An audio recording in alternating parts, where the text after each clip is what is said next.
दोस्तों स्वागत है एक बार फिर से आप सभी का हमारे इस चैनल में जिसका नाम है ऑल हिट एग्जाम। और आज का जो हमारा वीडियो होगा ये आपका 20 सितंबर 2015 को सी-टेट कक्षा 6 से लेकर कक्षा 8 तक के लिए जो परीक्षा हुई थी जूनियर स्तर की, उस परीक्षा में जो पूरे 150 प्रश्न पूछे गए थे उन सभी 150 प्रश्नों का संपूर्ण हल होगा, अर्थात ये आपका सॉल्व पेपर होगा।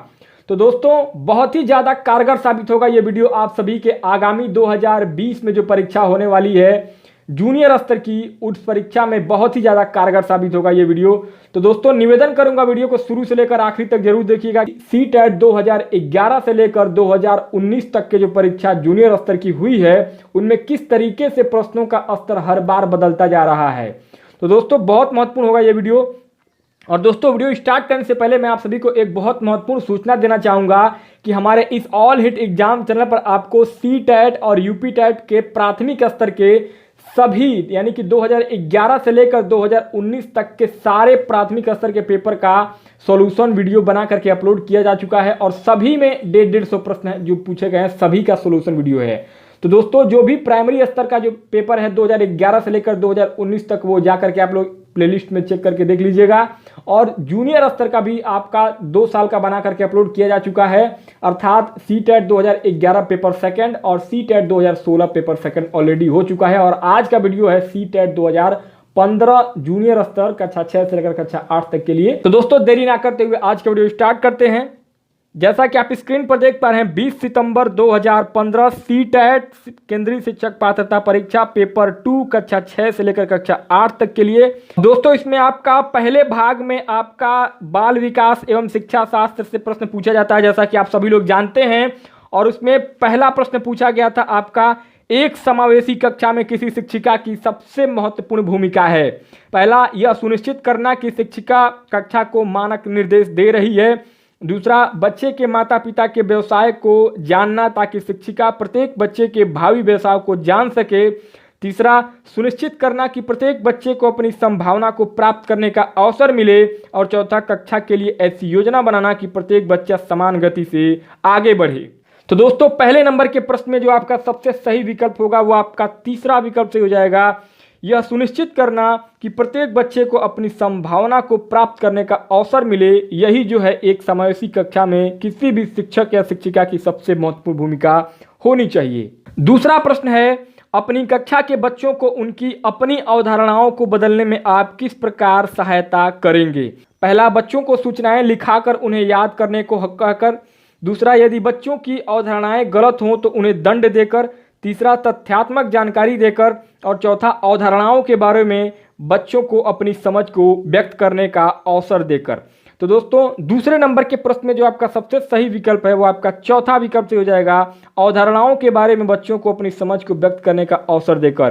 क्योंकि अवधारणाओं के बारे में बच्चों को अपनी समझ को व्यक्त करने का अवसर देकर एक शिक्षक उनकी अपनी अवधारणाओं को बदलने में सहायता कर सकता है, इसलिए दूसरे प्रश्न में आपका चौथा विकल्प राइट आंसर हो जाएगा। तीसरा प्रश्न है, जब बच्चे एक विशेष संख्या में पुस्तकें पढ़ते हैं तो उन्हें एक प्रमाण पत्र दिया जाता है। यह रणनीति शायद अधिक समय तक काम न करे क्योंकि पहला, यह संभवतः बच्चों को केवल प्रमाण पत्र प्राप्त करने के लिए पुस्तकों को पढ़ने की तरफ ले जा सकती है। दूसरा, पुस्तकालय में बहुत अधिक पुस्तकों को खरीदने की आवश्यकता होगी। तीसरा, जब अधिक संख्या में बच्चे पढ़ना शुरू कर देंगे तो बड़ी मात्रा में प्रमाण पत्र देने होंगे। और चौथा, पुस्तकों को पढ़ना बच्चों को उनके गृह कार्य को पूरा करने में बाधा डालेगा। तो दोस्तों तीसरे नंबर के प्रश्न में आपका पहला विकल्प सही हो जाएगा। क्योंकि प्रश्न में दी गई रणनीति अधिक समय के लिए कारगर नहीं होगी, क्योंकि यह संभवतः बच्चों को केवल प्रमाण पत्र प्राप्त करने के लिए पुस्तकों को पढ़ने की तरफ ले जा सकती है। इसलिए आपका तीसरे नंबर के प्रश्न में आपका पहला विकल्प राइट आंसर हो जाएगा। चौथा प्रश्न है, किसी कक्षा में शिक्षक की भूमिका है। पहला, समय सारणी का कठोरता से पालन करना और पाठ्यक्रम से बंधे रहना। दूसरा, सीखने की विश्वसनीय स्थितियां जुटाना और शिक्षार्थियों को स्वतंत्र चिंतन की सुविधा देना। तीसरा, अपने ज्ञान से शिक्षार्थियों को परिपूर्ण करना और उन्हें परीक्षा के लिए तैयार करना। और चौथा, सीधे तरीके से ज्ञान पहुंचाना और शिक्षार्थियों को सही उत्तरों के लिए तैयार करना। तो दोस्तों चौथे नंबर के प्रश्न में आपका दूसरा विकल्प सीखने की विश्वसनीय स्थितियां जुटाना और शिक्षार्थियों को स्वतंत्र चिंतन की सुविधा देना बिल्कुल राइट ऑप्शन हो जाएगा। क्यों? क्योंकि सीखने की विश्वसनीय स्थितियां जुटाना और शिक्षार्थियों को स्वतंत्र चिंतन की सुविधा देना कक्षा में एक शिक्षक की महत्वपूर्ण भूमिका होनी चाहिए। इसलिए आपका चौथे नंबर के प्रश्न में दूसरा विकल्प बिल्कुल राइट ऑप्शन हो जाएगा। पांचवा प्रश्न है, निम्नलिखित में से कौन सा कथन बच्चों की त्रुटियों के संबंध में सबसे उपयुक्त है? पहला, गलतियों से बचने के लिए बच्चों को शिक्षक का अनुकरण करना चाहिए। दूसरा, बच्चों की गलतियों को गंभीरता से लिया जाना चाहिए और उन्हें कठोर दंड दिया जाना चाहिए ताकि वे गलतियां न दोहराएं। तीसरा, बच्चे गलतियां करते हैं क्योंकि उनमें विचार करने की क्षमता नहीं होती। और चौथा, बच्चों की गलतियां एक खिड़की के समान होती है, यह जानने के लिए कि वो किस प्रकार सोचते हैं। तो दोस्तों, पांचवें नंबर के प्रश्न में आपका चौथा विकल्प से हो जाएगा, बच्चों की गलतियां एक खिड़की के समान होती हैं, यह जानने के लिए कि वे किस प्रकार सोचते हैं, बिल्कुल राइट आंसर होगा। क्यों? क्योंकि बच्चों द्वारा की जाने वाली गलतियां एक ऐसी खिड़की के समान होती हैं जिनमें आसानी से यह देखा जा सकता है कि वे किस प्रकार सोचते और समझते हैं। छठवां प्रश्न है, आकलन शिक्षण अधिगम प्रक्रिया का अभिन्न अंग है क्योंकि पहला, आकलन से अध्यापक बच्चों के अधिगम को समझता है और उसके अपने शिक्षण की परिपुष्टि भी होती है। दूसरा, आकलन ही एकमात्र तरीका है जो आश्वस्त करता है कि शिक्षकों ने पढ़ाया और बच्चों ने सीखा। तीसरा, आज के समय में केवल अंक ही शिक्षा में महत्वपूर्ण है। और चौथा, बच्चों को अंक दिए जाने चाहिए ताकि वे समझ सकें कि अपने सहपाठियों की तुलना में वह कहाँ पर हैं। तो दोस्तों, छठवें नंबर के प्रश्न में आपका पहला विकल्प सही हो जाएगा। क्यों? क्योंकि आकलन के द्वारा एक अध्यापक बच्चों के अधिगम को समझने के साथ साथ अपने शिक्षण की भी परिपुष्टि करता है, इसलिए इसे शिक्षण अधिगम प्रक्रिया का अभिन्न अंग माना जाना चाहिए और माना जाता है। इसलिए आपका छठवें नंबर के प्रश्न में पहला विकल्प बिल्कुल राइट ऑप्शन हो जाएगा। सातवां प्रश्न है, पाठ्यचर्या ऐसी हो जो पाठ्यपुस्तक के ज्ञान को पुनः प्रस्तुत करने के स्थान पर बच्चों को अपनी आवाज पाने, कार्य करने के लिए अपनी जिज्ञासा का पोषण करने, प्रश्न पूछने और जांच पड़ताल करने तथा अपने अनुभवों को बांटने तथा विद्यालय के ज्ञान के साथ जोड़ने में सक्षम बनाए। राष्ट्रीय पाठ्यचर्या की रूपरेखा 2005 पृष्ठ संख्या 13 पर इस पृष्ठभूमि में एक शिक्षक की प्राथमिक भूमिका क्या होनी चाहिए? पहला, बच्चों को उनकी अपनी समझ और अपने ज्ञान को साझा करने के पर्याप्त अवसर देना। दूसरा, बच्चों के अनुभवों को निरस्त कर पाठ्यपुस्तकों पर ध्यान केंद्रित करना। तीसरा, पाठ्यपुस्तक के अध्यायों को क्रमवार पूरा कराना। और चौथा, यह सुनिश्चित करना कि शिक्षिका अच्छे प्रश्न पूछे और शिक्षार्थी अपने उत्तर पुस्तिका में उत्तर लिखें। तो दोस्तों, सातवें नंबर के प्रश्न में आपका पहला विकल्प सही हो जाएगा क्योंकि प्रश्न में दी गई पृष्ठभूमि के अनुसार एक शिक्षक की प्राथमिक भूमिका बच्चों को उनकी अपनी समझ और अपने ज्ञान को साझा करने के पर्याप्त अवसर देना होता है। इसलिए आपका सातवें नंबर के प्रश्न में आपका पहला विकल्प राइट आंसर हो जाएगा। आठवां प्रश्न है, बच्चों को अपने अध्ययन में प्रयास करने हेतु प्रोत्साहित करने के लिए शिक्षकों को डैश डैश डैश की आवश्यकता होती है। पहला, बच्चे को नियंत्रण में रखने। दूसरा, अन्य बच्चों के साथ तुलना करने। तीसरा, बच्चे को प्रेरित करने। और चौथा, बच्चे को डांटने। तो दोस्तों, आठवें नंबर के प्रश्न में आपका तीसरा विकल्प सही हो जाएगा, बच्चे को प्रेरित करने। क्यों? क्योंकि बच्चों को अपने अध्ययन में प्रयास करने व प्रोत्साहित करने हेतु एक शिक्षक को बच्चों को प्रेरित करने की आवश्यकता होती है। इसलिए आपका आठवें नंबर के प्रश्न में तीसरा विकल्प जो है बिल्कुल राइट ऑप्शन हो जाएगा। नौवां प्रश्न है, भावनाओं, अधिगम और अभिप्रेरणा के संदर्भ में निम्नलिखित में से किस कथन से आप सहमत हैं? पहला, सीखने के लिए भावनाओं को अलग रख देना चाहिए। दूसरा, प्रेरणा और सीखने के साथ भावनाएं घनिष्ठ रूप से जुड़ी हैं। तीसरा, सीखने के लिए अभिप्रेरित करने में भावनाओं की कोई भूमिका नहीं होती। और चौथा, कुछ नया सीखना इस पर निर्भर करता है कि उसमें हम कितने निपुण हैं। तो दोस्तों, 9वें नंबर के प्रश्न में आपका दूसरा विकल्प बिल्कुल राइट ऑप्शन हो जाएगा। क्यों? क्योंकि प्रेरणा और सीखने के साथ भावनाएं घनिष्ठ रूप से जुड़ी है, बिल्कुल राइट ऑप्शन हो जाएगा। 10वां प्रश्न है, बहुविकल्पी प्रश्न बच्चों की डैश डैश डैश की योग्यता का आकलन करते हैं। पहला, सही उत्तर का निर्माण करने। दूसरा, सही उत्तर की व्याख्या करने। तीसरा, सही उत्तर की पहचान करने। और चौथा, सही उत्तर का प्रत्यास्मरण करने। तो दोस्तों, 10वें नंबर के प्रश्न में आपका तीसरा विकल्प सही उत्तर की पहचान करने बिल्कुल राइट ऑप्शन हो जाएगा। क्यों? क्योंकि बहुविकल्पी प्रश्न बच्चों की सही उत्तर की पहचान करने की योग्यता का आकलन करते हैं। 11वां प्रश्न है, समाजीकरण की प्रक्रिया में शामिल नहीं है। पहला, मूल्यों और विश्वासों का अर्जन। दूसरा, अनुवांशिक संचरण। तीसरा, एक संस्कृति की रीतियों और मानदंडों को सीखना। और चौथा, कौशलों का अर्जन। तो दोस्तों, 11वें नंबर के प्रश्न में आपका दूसरा विकल्प अनुवांशिक संचरण बिल्कुल राइट ऑप्शन हो जाएगा। क्योंकि समाजीकरण की प्रक्रिया में मूल्यों, विश्वासों तथा कौशलों का अर्जन किया जाता है। एक संस्कृति की रीतियों और मानदंडों के सीखने को भी समाजीकरण की प्रक्रिया में सम्मिलित किया जाता है। समाजीकरण की प्रक्रिया में आनुवांशिक संचरण को सम्मिलित नहीं किया जाता, इसलिए आपका दूसरा विकल्प जो है बिल्कुल राइट ऑप्शन हो जाएगा 11वें नंबर के प्रश्न में। 12वां प्रश्न है, मानसिक संरचनाएं जो चिंतन के निर्माण प्रखंड हैं, इसके लिए पियाजे ने किस शब्द या पद का प्रयोग किया है? पहला जीन, दूसरा परिपक्वन प्रखंड, तीसरा स्कीमा अवधारणाएं और चौथा विकास के क्षेत्र। तो दोस्तों 12वें नंबर के प्रश्न में आपका तीसरा विकल्प स्कीमा अवधारणाएं बिल्कुल राइट ऑप्शन हो जाएगा, क्योंकि मानसिक संरचनाएं जो चिंतन के निर्माण प्रखंड हैं, इसके लिए पियाजे ने स्कीमा अवधारणाएं शब्द या पद का प्रयोग किया है। 13वां प्रश्न है, वाइगोत्स्की के अनुसार बच्चे स्वयं से क्यों बोलते हैं? पहला, बच्चे अपने प्रति वयस्कों का ध्यान आकर्षित करने के लिए बोलते हैं। दूसरा, बच्चे स्वभाव से बहुत बातूनी होते हैं। तीसरा, बच्चे अहम केंद्रित होते हैं। और चौथा, बच्चे अपने कार्य को दिशा देने के लिए बोलते हैं। तो दोस्तों 13वें नंबर के प्रश्न में आपका चौथा विकल्प बिल्कुल राइट ऑप्शन हो जाएगा, बच्चे अपने कार्य को दिशा देने के लिए बोलते हैं। यह जो ऑप्शन है बिल्कुल राइट ऑप्शन हो जाएगा, क्योंकि वाइगोत्स्की के अनुसार जन्म के समय शिशु का व्यवहार सामाजिकता से काफ़ी दूर होता है, वह अत्यधिक स्वार्थी होता है। इनके अनुसार बच्चे अपने कार्य को दिशा देने के लिए स्वयं से बोलते हैं। 14वां प्रश्न है, अधिगम अशक्तता वाले। पहला, बच्चों को एक समान दिखाई देने वाले अक्षरों और वर्णों में भ्रम होता है।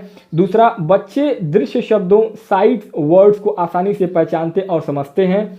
तीसरा, बच्चों का मानसिक विकास मंद होता है। और चौथा, बच्चे निम्न बुद्धि लब्धि वाले होते हैं। तो दोस्तों 14वें नंबर के प्रश्न में आपका पहला विकल्प राइट आंसर हो जाएगा। क्यों? क्योंकि कुछ छात्र पढ़ने लिखने, मौखिक अभिव्यक्ति, शब्दों की वर्तनी करने, गणित एवं तर्क शक्ति को समझने आदि में अशक्त अथवा कमजोर होते हैं, जिसे अधिगम अशक्तता कहते हैं। ऐसे बच्चों को एक समान दिखाई देने वाले अक्षरों और वर्णों में भ्रम होता है, इसलिए आपका पहला विकल्प बिल्कुल राइट ऑप्शन हो जाएगा 14वें नंबर के प्रश्न में। 15वां प्रश्न है, सृजनात्मकता क्या है? पहला, बुद्धि का एक प्रकार जो उन कौशलों से संबंधित है जो संचित किए गए ज्ञान और अनुभव पर निर्भर होते हैं। दूसरा, बुद्धि का एक प्रकार जो संसाधन की गति को शामिल करते हुए सूचना प्रक्रमण कौशलों पर अत्यधिक निर्भर होता है। तीसरा, समस्याओं के मौलिक और औपचारिक समाधानों को पहचानने अथवा तैयार करने की योग्यता। और चौथा, सृजनात्मकता 200 से ऊपर की बुद्धि लब्धि से सर्वाधिक बेहतर ढंग से परिभाषित होती है। तो दोस्तों 15वें नंबर के प्रश्न में आपका तीसरा विकल्प बिल्कुल राइट ऑप्शन हो जाएगा, क्योंकि सृजनात्मकता समस्याओं के मौलिक और औपचारिक समाधानों को पहचानने अथवा तैयार करने की योग्यता होती है, इसलिए आपका 15वें प्रश्न में तीसरा विकल्प राइट आंसर हो जाएगा। 16वां प्रश्न है, भारत में बहुत से बच्चे विशेषकर लड़कियां विद्यालय में आने से पहले और विद्यालय से वापस जाने के बाद घर का काम करते हैं। आपके विचार से इस संदर्भ में एक शिक्षिका को गृह कार्य के बारे में क्या करना चाहिए? पहला, शिक्षिका को ऐसा गृह कार्य देना चाहिए जो विद्यालय में कराए गए अधिगम को बच्चों के घरेलू जीवन से जोड़ता है। दूसरा, शिक्षिका को सुनिश्चित करना चाहिए कि बच्चे अपना गृह कार्य पूरा करने के लिए सुबह जल्दी उठें और देर तक रुकें। तीसरा, बच्चों के माता पिता से उनके गृह कार्य को पूरा कराने के लिए ट्यूशन लगवाने के लिए कहिए। और चौथा, उसे उन बच्चों को कठोर दंड देना चाहिए जो अपना गृह कार्य पूरा नहीं करते। 16वें नंबर के प्रश्न में आपका पहला विकल्प बिल्कुल राइट ऑप्शन हो जाएगा। क्यों? क्योंकि प्रश्न में दी गई स्थिति को देखते हुए यह बेहतर है कि शिक्षिका को गृह कार्य ऐसा देना चाहिए जो विद्यालय में कराए गए अधिगम के कार्यों को उनमें घरेलू जीवन से जोड़ता हो, इसलिए आपका पहला विकल्प 16वें नंबर के प्रश्न में राइट आंसर हो जाएगा। 17वां प्रश्न है, एक प्रभावी कक्षा में। पहला, बच्चे अपने अधिगम को सुगम बनाने के लिए मार्गदर्शन एवं सहयोग हेतु शिक्षक से सहायता लेते हैं। दूसरा, बच्चे हमेशा उत्सुक और तैयार रहते हैं क्योंकि शिक्षक उनकी प्रत्यास्मरण योग्यता का आकलन करने के लिए नियमित रूप से परीक्षा लेता रहता है। तीसरा, बच्चे शिक्षक से डरते हैं क्योंकि वह मौखिक और शारीरिक दंड का प्रयोग करता है। चौथा, बच्चे शिक्षक का सम्मान नहीं करते हैं और जैसा उन्हें अच्छा लगता है वैसा ही करते हैं। तो दोस्तों 17वें नंबर के प्रश्न में आपका पहला विकल्प राइट आंसर हो जाएगा। क्यों? क्योंकि एक प्रभावी कक्षा में बच्चे अपने अधिगम को सुगम बनाने के लिए मार्गदर्शन एवं सहयोग हेतु शिक्षक से सहायता लेते हैं, बिल्कुल राइट ऑप्शन हो जाएगा पहला विकल्प 17वें नंबर के प्रश्न में। 18वां प्रश्न है, ज्ञान के एक बड़े असंबद्ध भाग को प्रस्तुत करना। पहला, अपने तरीके से जानकारी को व्यवस्थित करने में शिक्षार्थियों की सहायता करेगा। दूसरा, शिक्षिका के कार्य को कठिन और शिक्षार्थियों के कार्य को आसान बनाएगा। तीसरा, शिक्षार्थियों के लिए अवधारणात्मक समझ को प्राप्त करने को कठिन बनाएगा। और चौथा, शिक्षार्थियों के लिए प्रत्यास्मरण को आसान बनाएगा। तो दोस्तों 18वें नंबर के प्रश्न में आपका तीसरा विकल्प शिक्षार्थियों के लिए अवधारणात्मक समझ को प्राप्त करने को कठिन बनाएगा बिल्कुल राइट ऑप्शन हो जाएगा, क्योंकि कक्षा कक्ष प्रक्रिया के दौरान ज्ञान के एक बड़े और संबद्ध भाग को प्रस्तुत करने से शिक्षार्थियों के लिए अवधारणात्मक समझ प्राप्त करने में कठिनाई उत्पन्न होगी। इसलिए आपका 18वें नंबर के प्रश्न में तीसरा विकल्प राइट आंसर हो जाएगा। 19वां प्रश्न है, क्या बच्चे इसलिए भाषा अर्जित करते हैं क्योंकि उनमें आनुवांशिक रूप से ऐसा करने की पूर्व प्रवृत्ति होती है, या उनके माता पिता प्रारंभिक अवस्था से ही उन्हें गहन रूप से सिखाते हैं? यह प्रश्न आवश्यक रूप से दर्शाता है, पहला, क्या विकास एक सतत प्रक्रिया है या एक असतत प्रक्रिया? दूसरा, भाषा के विकास पर संज्ञान का प्रभाव? तीसरा, प्रकृति और पोषण पर बहस? और चौथा, बहुकारक योग्यता के रूप में विकास पर चर्चा। तो दोस्तों 19वें नंबर के प्रश्न में आपका तीसरा विकल्प प्रकृति और पोषण पर बहस बिल्कुल राइट ऑप्शन हो जाएगा, क्योंकि प्रश्न में दिए गए कथन के संबंध के हिसाब से प्रकृति और पोषण पर बहस बिल्कुल राइट ऑप्शन हो जाएगा। 20वां प्रश्न है, अमूर्त वैज्ञानिक चिंतन के लिए क्षमता का विकास निम्नलिखित अवस्थाओं में से किसकी एक विशेषता है? पहला, मूर्त संक्रियात्मक अवस्था, दूसरा, औपचारिक संक्रियात्मक अवस्था, तीसरा, संवेदी गतिक अवस्था और चौथा, पूर्व संक्रियात्मक अवस्था। तो दोस्तों 20वें नंबर के प्रश्न में आपका दूसरा विकल्प औपचारिक संक्रियात्मक अवस्था बिल्कुल राइट ऑप्शन हो जाएगा, क्योंकि अमूर्त वैज्ञानिक चिंतन के लिए क्षमता का विकास औपचारिक संक्रियात्मक अवस्था की एक विशेषता होती है। इसलिए आपका 20वें नंबर के प्रश्न में दूसरा विकल्प राइट आंसर हो जाएगा। 21वां प्रश्न है, एक बच्चा तर्क प्रस्तुत करता है, आप यह मेरे लिए करें और मैं वह आपके लिए करूंगा। यह बच्चा कोहलबर की नैतिक तर्कणा की किस अवस्था के संदर्भ में आएगा? पहला, अच्छा लड़का अच्छी लड़की अभिमुखीकरण, दूसरा, सामाजिक अनुबंधन अभिमुखीकरण, तीसरा, सहायक उद्देश्य अभिमुखीकरण और चौथा, दंड और आज्ञा पालन अभिमुखीकरण। तो दोस्तों 21वें नंबर के प्रश्न में आपका पहला विकल्प सही हो जाएगा, अच्छा लड़का अच्छी लड़की अभिमुखीकरण। क्यों? क्योंकि प्रश्न में दिए गए कथन में बच्चा जो तर्क प्रस्तुत कर रहा है उसके अनुसार बच्चा कोहलबर की नैतिक तर्कणा के अच्छा लड़का अच्छी लड़की की अभिमुखीकरण अवस्था के अंतर्गत आएगा, बिल्कुल राइट ऑप्शन हो जाएगा। अर्थात 21वें नंबर के प्रश्न में पहला विकल्प सही हो जाएगा। 22वां प्रश्न है, प्रगतिवादी शिक्षा पहला, अनुबंधन और पुनर्बलन के सिद्धांतों पर आधारित है, दूसरा, पाठ्य पुस्तकों पर आधारित है क्योंकि वे ज्ञान के एकमात्र वैध स्रोत हैं, तीसरा, इस मत पर विश्वास करती है कि शिक्षक को अपने उपागम में दृढ़ रहना है और वर्तमान समय में बिना दंड का प्रयोग किए बच्चों को पढ़ाया नहीं जा सकता है, और चौथा, समस्या समाधान और आलोचनात्मक चिंतन पर अधिक बल देती है। तो दोस्तों 22वें नंबर के प्रश्न में आपका चौथा विकल्प समस्या समाधान और आलोचनात्मक चिंतन पर अधिक बल देती है, बिल्कुल राइट ऑप्शन हो जाएगा, क्योंकि प्रगतिवादी शिक्षा बालकों में समस्या समाधान और आलोचनात्मक चिंतन के विकास पर अधिक बल देती है, जिससे बालक का सर्वांगीण विकास सुनिश्चित होता है। 23वां प्रश्न है, विभिन्न मुद्दों और विमर्शों पर उनके लिए कारण प्रस्तुत करते हुए बच्चों को अपनी व्यक्तिगत राय को व्यक्त करने के लिए प्रोत्साहित करने वाले प्रश्न किसको बढ़ावा देते हैं? पहला, बच्चों का मानकीकृत आकलन, दूसरा, विश्लेषणात्मक और आलोचनात्मक चिंतन और तीसरा, अभिसारी चिंतन, चौथा, जानकारी का पुनः स्मरण। तो दोस्तों 23वें नंबर के प्रश्न में आपका दूसरा विकल्प विश्लेषणात्मक और आलोचनात्मक चिंतन राइट आंसर हो जाएगा। क्यों? क्योंकि शिक्षण प्रक्रिया में विभिन्न मुद्दों और विमर्शों पर उनके लिए कारण प्रस्तुत करते हुए बच्चों को अपनी व्यक्तिगत राय को व्यक्त करने के लिए प्रोत्साहित करने वाले प्रश्न बालकों में विश्लेषणात्मक और आलोचनात्मक चिंतन को बढ़ावा देते हैं। इसलिए 23वें प्रश्न में दूसरा विकल्प सही हो जाएगा। 24वां प्रश्न है, निम्नलिखित में से कौन सा कथन विकास और अधिगम के बीच संबंध को सर्वश्रेष्ठ रूप में जोड़ता है? पहला, विकास अधिगम से स्वतंत्र है, दूसरा, अधिगम विकास के पीछे रहता है, तीसरा, अधिगम और विकास समानार्थक परिभाषिक शब्द है, चौथा, अधिगम और विकास एक जटिल तरीके से अंतः संबंधित है। तो दोस्तों 24वें नंबर के प्रश्न में जो आपका सबसे सही विकल्प है वो आपका चौथा विकल्प से हो जाएगा। क्यों? क्योंकि बालकों का विकास एवं अधिगम एक निरंतर प्रक्रिया है, जिसके साथ बालकों में उन सिद्धांतों का भी विकास होता है जो बच्चे प्राकृतिक व सामाजिक दुनिया के बारे में बताते हैं। इस प्रकार अधिगम और विकास एक जटिल तरीके से अंतः संबंधित है। इसलिए आपका 24वें नंबर के प्रश्न में चौथा विकल्प राइट आंसर हो जाएगा। 25वां प्रश्न है, इनमें से कौन सा विकास का एक सिद्धांत नहीं है? पहला, विकास संशोधन योग्य होता है, दूसरा, विकास केवल संस्कृति से शासित और निर्धारित होता है, तीसरा, विकास जीवन पर्यंत होता है और चौथा, विकास वंशानुक्रम और पर्यावरण दोनों से प्रभावित होता है। तो दोस्तों 25वें नंबर के प्रश्न में आपका दूसरा विकल्प विकास केवल संस्कृति से शासित और निर्धारित होता है, बिल्कुल राइट ऑप्शन हो जाएगा। क्यों? क्योंकि प्रश्न में पूछा गया है विकास केवल संस्कृति से शासित और निर्धारित होता है, यह बाल विकास का सिद्धांत नहीं है, इसलिए आपका 25वें नंबर के प्रश्न में दूसरा विकल्प सही हो जाएगा। 26वां प्रश्न है बाल केंद्रित शिक्षा की एक प्रमुख विशेषता है कि उसमें पहला शिक्षक की भूमिका ज्ञान को सीखने के लिए उसे प्रस्तुत करना है और शिक्षार्थियों का मानक मापदंडों पर आकलन करना है। दूसरा, शिक्षक के मार्गदर्शन से शिक्षार्थियों को अपनी स्वयं की समझ का निर्माण करने के लिए उत्तरदायी बनाया जाता है। तीसरा, शिक्षक के द्वारा बल प्रयोग और मनोवैज्ञानिक नियंत्रण होता है जो अधिगम पथ और बच्चों के व्यवहार को निर्धारित करता है। चौथा, शिक्षक बच्चों के लिए व्यवहार के समरूप तरीकों को निर्धारित करता है और जब वे उसका पालन करते हैं तो उन्हें उपयुक्त पुरस्कार देता है। तो दोस्तों 26वें नंबर के प्रश्न में आपका दूसरा विकल्प शिक्षक के मार्गदर्शन से शिक्षार्थियों को अपनी स्वयं की समझ का निर्माण करने के लिए उत्तरदायी बनाया जाता है, बिल्कुल राइट ऑप्शन हो जाएगा। क्यों? क्योंकि शिक्षक के मार्गदर्शन से शिक्षार्थियों को अपनी स्वयं की समझ का निर्माण करने के लिए उत्तरदायी बनाया जाना बाल केंद्रित कक्षा की एक प्रमुख विशेषता होती है। 27वां प्रश्न है बुद्धि के बारे में निम्नलिखित में से कौन सा कथन सर्वाधिक उपयुक्त है? पहला, बुद्धि को केवल मानकीकृत बुद्धिलब्धि परीक्षणों के आयोजन के द्वारा विश्वसनीय रूप से निर्धारित किया जा सकता है। दूसरा, बुद्धि मूलभूत रूप से स्नायु तंत्र संबंधी कार्यप्रणाली है, उदाहरणार्थ प्रक्रमण की गति, संवेदी विभेद आदि।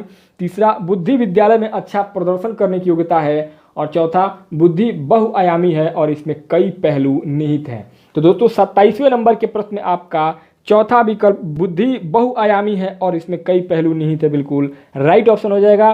क्यों? क्योंकि गार्डनर के अनुसार बुद्धि का स्वरूप एकांकी न होकर बहुआयामी होता है जिसमें कई पहलू निहित होते हैं। 28वां प्रश्न है लिंग जेंडर पक्षपात डैश डैश डैश की ओर संकेत करता है। पहला, आनुवांशिक विभिन्नताएं जो लड़कों और लड़कियों में मौजूद हैं। दूसरा, स्त्रियोचित और पुरुषोचित विशेषताओं में सापेक्षिक रूप से स्वयं का बोध। तीसरा, अपने शरीर विज्ञान के कारण लड़कों और लड़कियों के बीच विभिन्नताओं की स्वीकृति। और चौथा, सांस्कृतिक अभिवृत्तियों के कारण अपेक्षाओं पर आधारित लड़कों और लड़कियों से भिन्न व्यवहार करना। तो दोस्तों 28वें नंबर के प्रश्न में आपका चौथा विकल्प जो है बिल्कुल राइट ऑप्शन हो जाएगा।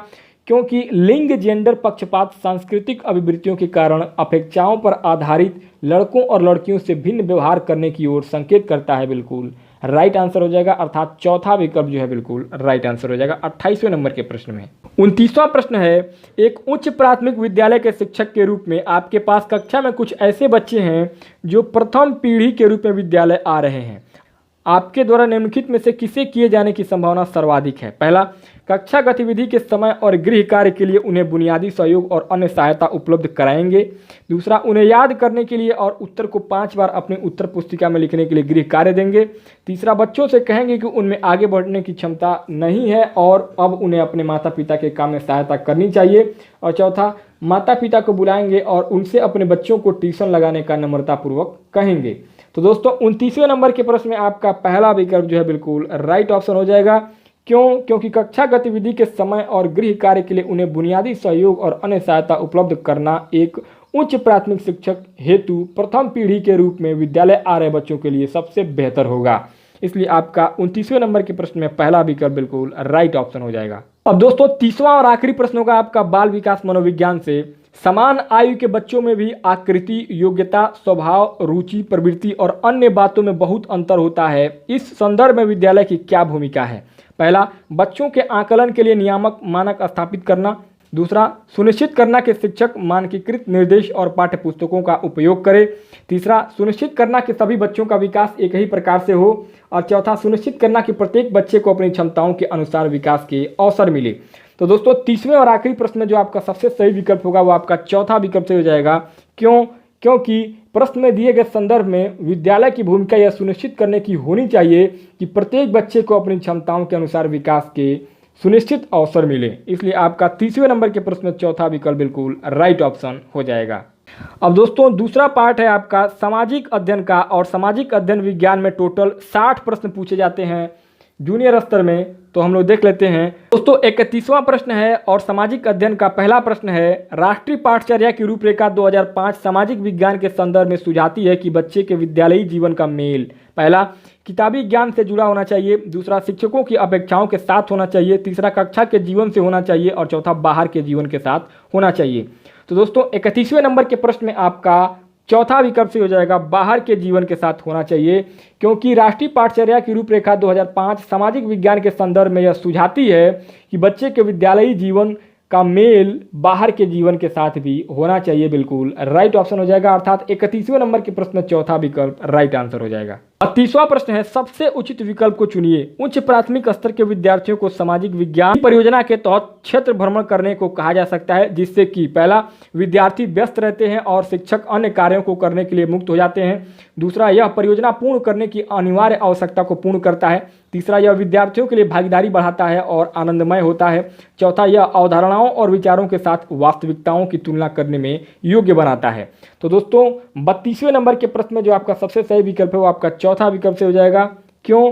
क्योंकि उच्च प्राथमिक स्तर के विद्यार्थियों को सामाजिक विज्ञान की परियोजना के तहत क्षेत्र भ्रमण करने को इसलिए कहा जाता है कि जिससे कि वह अवधारणाओं और विचारों के साथ वास्तविकताओं की तुलना करने के योग्य बन सकें। इसलिए आपका चौथा विकल्प जो है 32वें नंबर के प्रश्न में बिल्कुल राइट आंसर हो जाएगा। 33वां प्रश्न है, उच्च प्राथमिक स्तर पर भूगोल के शिक्षण के लिए निम्नलिखित में से कौन सी विधि सबसे अधिक उपयोगी है? पहला, कहानी सुनाना। दूसरा, वाद विवाद। तीसरा, परिचर्चा। चौथा, क्षेत्र भ्रमण। तो दोस्तों 33वें नंबर के प्रश्न में आपका चौथा विकल्प जो है बिल्कुल राइट ऑप्शन हो जाएगा, क्षेत्र भ्रमण। क्यों? क्योंकि उच्च प्राथमिक स्तर पर भूगोल के शिक्षण के लिए क्षेत्र भ्रमण की विधि सबसे अधिक और सबसे कारगर होती है, क्योंकि इससे विद्यार्थी ज्ञान के साथ साथ वास्तविकताओं से भी परिचित हो जाते हैं। 34वां प्रश्न है, उच्च प्राथमिक स्तर पर सामाजिक एवं राजनीतिक जीवन की पाठ्य पुस्तक का शिक्षण निम्नलिखित में से किस एक उपागम पर बल देता है? पहला, रट करके सीखना। दूसरा, अवधारणाओं के संश्लेषण से सीखना। तीसरा, वास्तविक जीवन की स्थितियों से सीखना। चौथा, परिभाषाओं द्वारा सीखना। तो दोस्तों 34वें नंबर के प्रश्न में आपका तीसरा विकल्प वास्तविक जीवन की स्थितियों से सीखना बिल्कुल राइट ऑप्शन हो जाएगा। क्यों? क्योंकि उच्च प्राथमिक स्तर पर सामाजिक एवं राजनीतिक जीवन की पाठ्यपुस्तक का शिक्षण वास्तविक जीवन की स्थितियों से सीखने पर बल देता है, न कि रटने, अवधारणाओं के संश्लेषण तथा परिभाषाओं के सीखने पर। इसलिए आपका 34वें नंबर के प्रश्न में तीसरा विकल्प बिल्कुल राइट ऑप्शन हो जाएगा। 35वां प्रश्न है, विभिन्न प्रकार के बाजार विषय को पढ़ाने के लिए निम्नलिखित में से कौन सी परियोजना सबसे अधिक उचित होगी? पहला, दुकानदारों के उत्पादों को खरीदने व बेचने के दामों की तुलना करना। दूसरा, कक्षा कक्ष में बाजारों से खरीदे हुए उत्पादों की प्रदर्शनी लगाना। तीसरा, अखबारों और पत्रिकाओं से बाजार पर कोलाज तैयार करना। चौथा, शॉपिंग मॉल में बेचे जाने वाले उत्पादों को देखने के लिए जाना। तो दोस्तों 35वें नंबर के प्रश्न में आपका पहला विकल्प बिल्कुल राइट ऑप्शन हो जाएगा, क्योंकि विभिन्न प्रकार के बाजार विषय को पढ़ाने के लिए दुकानदारों के उत्पादों को खरीदने व बेचने के दामों की तुलना करने की परियोजना सबसे अधिक उचित होगी। इसलिए आपका 35वें नंबर के प्रश्न में पहला विकल्प राइट आंसर हो जाएगा। 36वां प्रश्न है, अशोक के अधिकतर अभिलेख निम्नलिखित लिपियों में से किसमें लिखे गए थे? पहला, तमिल। दूसरा, ओचिकी। तीसरा, देवनागरी। और चौथा, ब्राह्मी। तो दोस्तों 36वें नंबर के प्रश्न में जो आपका सबसे सही विकल्प है वो आपका चौथा विकल्प से हो जाएगा, ब्राह्मी। क्यों?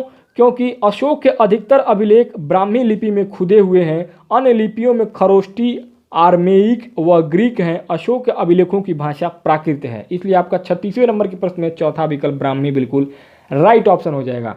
37वां प्रश्न है, कुछ आरंभिक हिंदू मंदिरों में एक हॉल होता था जहां लोग इकट्ठा हो सकते थे, इस स्थान को कहा जाता था? पहला, ग्राम भोज का। दूसरा, गर्भगृह। तीसरा, प्रदक्षिणा पथ। चौथा, मंडप। तो दोस्तों 37वें नंबर के प्रश्न में आपका चौथा विकल्प बिल्कुल मंडप राइट ऑप्शन हो जाएगा। क्यों? क्योंकि हिंदू मंदिरों में एक हॉल नुमा आकृति पाई जाती थी जिसे मंडप कहा जाता था। इसमें सामूहिक समारोह के दौरान लोग एकत्रित होते थे। प्रदक्षिणा पथ मंदिर के गर्भगृह के चारों ओर बना रहता था, जिससे चलकर लोग मंदिर की परिक्रमा करते थे। 38वां प्रश्न है, विनय पिटक ग्रंथ निम्नलिखित में से किससे संबंधित है? पहला, जरतुस्त्र के विचार। दूसरा, बौद्ध संघ के नियम। तीसरा, संस्कृत व्याकरण। चौथा, महावीर के उपदेश। तो दोस्तों 38वें नंबर के प्रश्न में जो आपका सबसे सही विकल्प होगा वो आपका दूसरा विकल्प बौद्ध संघ के नियम बिल्कुल राइट ऑप्शन हो जाएगा, क्योंकि बौद्ध धर्म में त्रिपिटकों का विशेष महत्व है। ये हैं सुत्त पिटक, विनय पिटक तथा अभिधम्म पिटक। सुत्त पिटक में बौद्ध धर्म के नियम, विनय पिटक में भिक्षु एवं भिक्षुओं के आचरण संबंधी नियम तथा अभिधम्म पिटक में दार्शनिक सिद्धांतों का वर्णन है। अर्थात विनय पिटक में बौद्ध संघ के नियमों का वर्णन किया गया है। इसलिए आपका 38वें नंबर के प्रश्न में दूसरा विकल्प बिल्कुल राइट ऑप्शन हो जाएगा। 39वां प्रश्न है, राजा हर्षवर्धन के दरबारी कवि बाण भट्ट ने उनकी जीवनी हर्षचरित निम्नलिखित भाषाओं में किसमें लिखी है? पहला प्राकृत, दूसरा हिंदी, तीसरा उर्दू, चौथा संस्कृत। तो दोस्तों 39 नंबर के प्रश्न में आपका चौथा विकल्प संस्कृत बिल्कुल राइट ऑप्शन हो जाएगा, क्योंकि राजा हर्षवर्धन के दरबारी कवि बाण भट्ट ने उनकी जीवनी हर्षचरित्र संस्कृत भाषा में लिखी। ऐतिहासिक विषय पर गद्य काव्य लिखने का यह प्रथम सफल प्रयास था। 40वां प्रश्न है, जैन और बौद्ध भिक्षु भिक्षुणियों के लिए आरंभिक विहार बने होते थे। पहला मिट्टी के, दूसरा पत्थर के, तीसरा लकड़ी के, चौथा ईंटों के। तो दोस्तों 40 नंबर के प्रश्न में आपका दूसरा विकल्प पत्थर के बिल्कुल राइट ऑप्शन हो जाएगा, क्योंकि जैन धर्म और बौद्ध भिक्षुओं के निवास के लिए बने आरंभिक विहार पत्थर से निर्मित थे। इनका आकार गुफाओं के समान था जो पहाड़ियों को काट कर बनाए गए थे, इसलिए 40वें नंबर के प्रश्न में दूसरा विकल्प सही है। 41वां प्रश्न है, कन्नौज पर लंबे समय तक एक त्रिपक्षीय संघर्ष किन तीन राजवंशों के बीच चला? पहला गुर्जर प्रतिहार, राष्ट्रकूट और चोल, दूसरा पाल, राष्ट्रकूट और गुर्जर प्रतिहार, तीसरा गुर्जर प्रतिहार, पाल और चोल, चौथा राष्ट्रकूट, चोल और पाल। तो दोस्तों 41 नंबर के प्रश्न में आपका दूसरा विकल्प पाल, राष्ट्रकूट और गुर्जर बिल्कुल राइट ऑप्शन हो जाएगा, क्योंकि 8वीं शताब्दी के मध्य में कन्नौज पर अधिकार को लेकर तीन शक्तियों के बीच त्रिपक्षीय संघर्ष हुए। इस संघर्ष में पाल, राष्ट्रकूट और गुर्जर प्रतिहार शामिल थे और इसकी शुरुआत गुर्जर प्रतिहार वंश के शासकों ने की थी। यह संघर्ष लगभग 200 वर्षों तक लगातार चलता रहा। 42वां प्रश्न है, सूफी मत के अनुसार खानकाहों से अभिप्राय है? पहला वे स्थान जहां सूफी संत बैठकों का आयोजन करते थे, दूसरा एक विशेष प्रकार का गाना, तीसरा नाम का गुणगान करना और चौथा नीति कथाओं पर चर्चा करना। तो दोस्तों 42वें नंबर के प्रश्न में आपका पहला विकल्प जो है बिल्कुल राइट ऑप्शन हो जाएगा। क्योंकि खानकाह सूफी संतों के निवास स्थलों को कहा जाता था। खानकाहों में ही सूफी संत अपनी बैठकों का आयोजन भी करते थे। 43वां प्रश्न है, चोल मंदिरों के विषय में निम्नलिखित कथनों में से कौन सा सही है?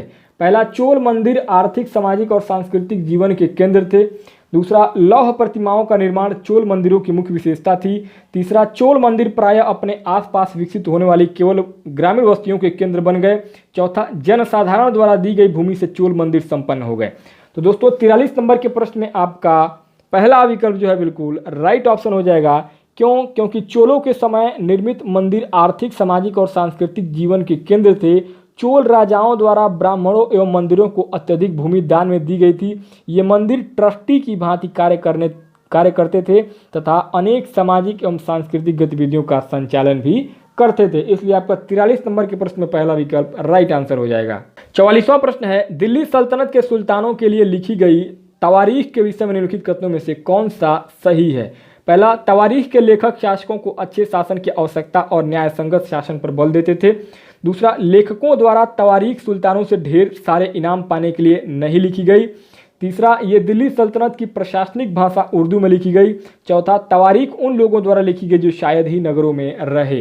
तो दोस्तों 44 नंबर के प्रश्न में आपका पहला विकल्प जो है बिल्कुल राइट ऑप्शन हो जाएगा, क्योंकि तवारीख की रचना दिल्ली सल्तनत के समय हुई थी। तवारीख के लेखक शासकों को अच्छे शासन की आवश्यकता और न्यायसंगत शासन पर बल देते थे, इसलिए आपका 44 नंबर के प्रश्न में पहला विकल्प राइट आंसर हो जाएगा। 45वां प्रश्न है, 19वीं सदी में निम्नलिखित में से किसने कुरान शरीफ की आयतों का हवाला देकर महिलाओं की शिक्षा के लिए तर्क किया? पहला, रुकैया सखावत हुसैन, दूसरा मुमताज अली, तीसरा सैयद अहमद खां, चौथा जियाउद्दीन बर्नी।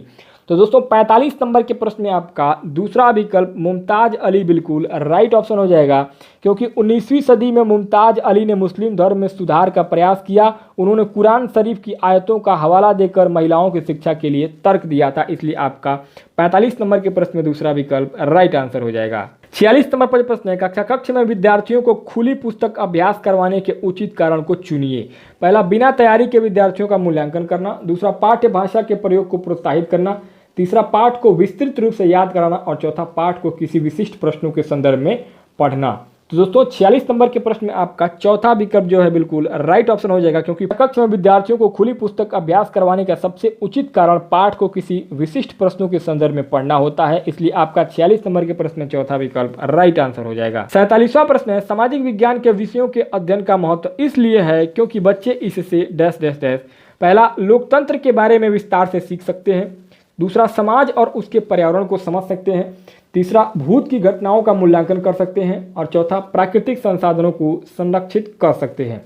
तो दोस्तों 47 नंबर के प्रश्न में आपका दूसरा विकल्प समाज और उसके पर्यावरण को समझ सकते हैं बिल्कुल राइट ऑप्शन हो जाएगा, क्योंकि सामाजिक विज्ञान के विषय के अध्ययन का महत्व इसलिए है क्योंकि बच्चे इससे समाज और उसके पर्यावरण को समझ सकते हैं। इसलिए आपका 47 नंबर के प्रश्न में दूसरा विकल्प सही हो जाएगा।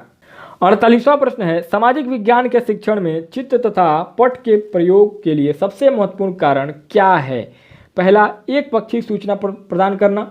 दूसरा, दिए गए वृत्तांत पर चर्चा को प्रोत्साहित करना। तीसरा, घटनाओं का वर्णन करना। चौथा, पाठ्य पुस्तकों को आकर्षक बनाना। तो दोस्तों 48 नंबर के प्रश्न में आपका दूसरा विकल्प दिए गए वृत्तांत पर चर्चा को प्रोत्साहित करना बिल्कुल राइट ऑप्शन हो जाएगा, क्योंकि शिक्षण प्रक्रिया में सामाजिक विज्ञान के शिक्षण में चित्र तथा पट के प्रयोग के लिए सबसे महत्वपूर्ण कारण दिए गए वृत्तांत पर चर्चा को प्रोत्साहित करना है, जिससे शिक्षण को रुचिकर एवं सरल बनाया जा सके। इसलिए आपका 48 नंबर के प्रश्न में दूसरा विकल्प सही हो जाएगा। 49 नंबर पर जो प्रश्न है, भारतीय संसद की भूमिका एवं कार्य प्रणाली की समझ को विकसित करने के लिए निम्नलिखित में से कौन सा सबसे उचित क्रियाकलाप है? पहला, युवा संसद का आयोजन। दूसरा, विषय वस्तु का पठन। तीसरा, कार्यों एवं जिम्मेदारियों का प्रवाह आरेख।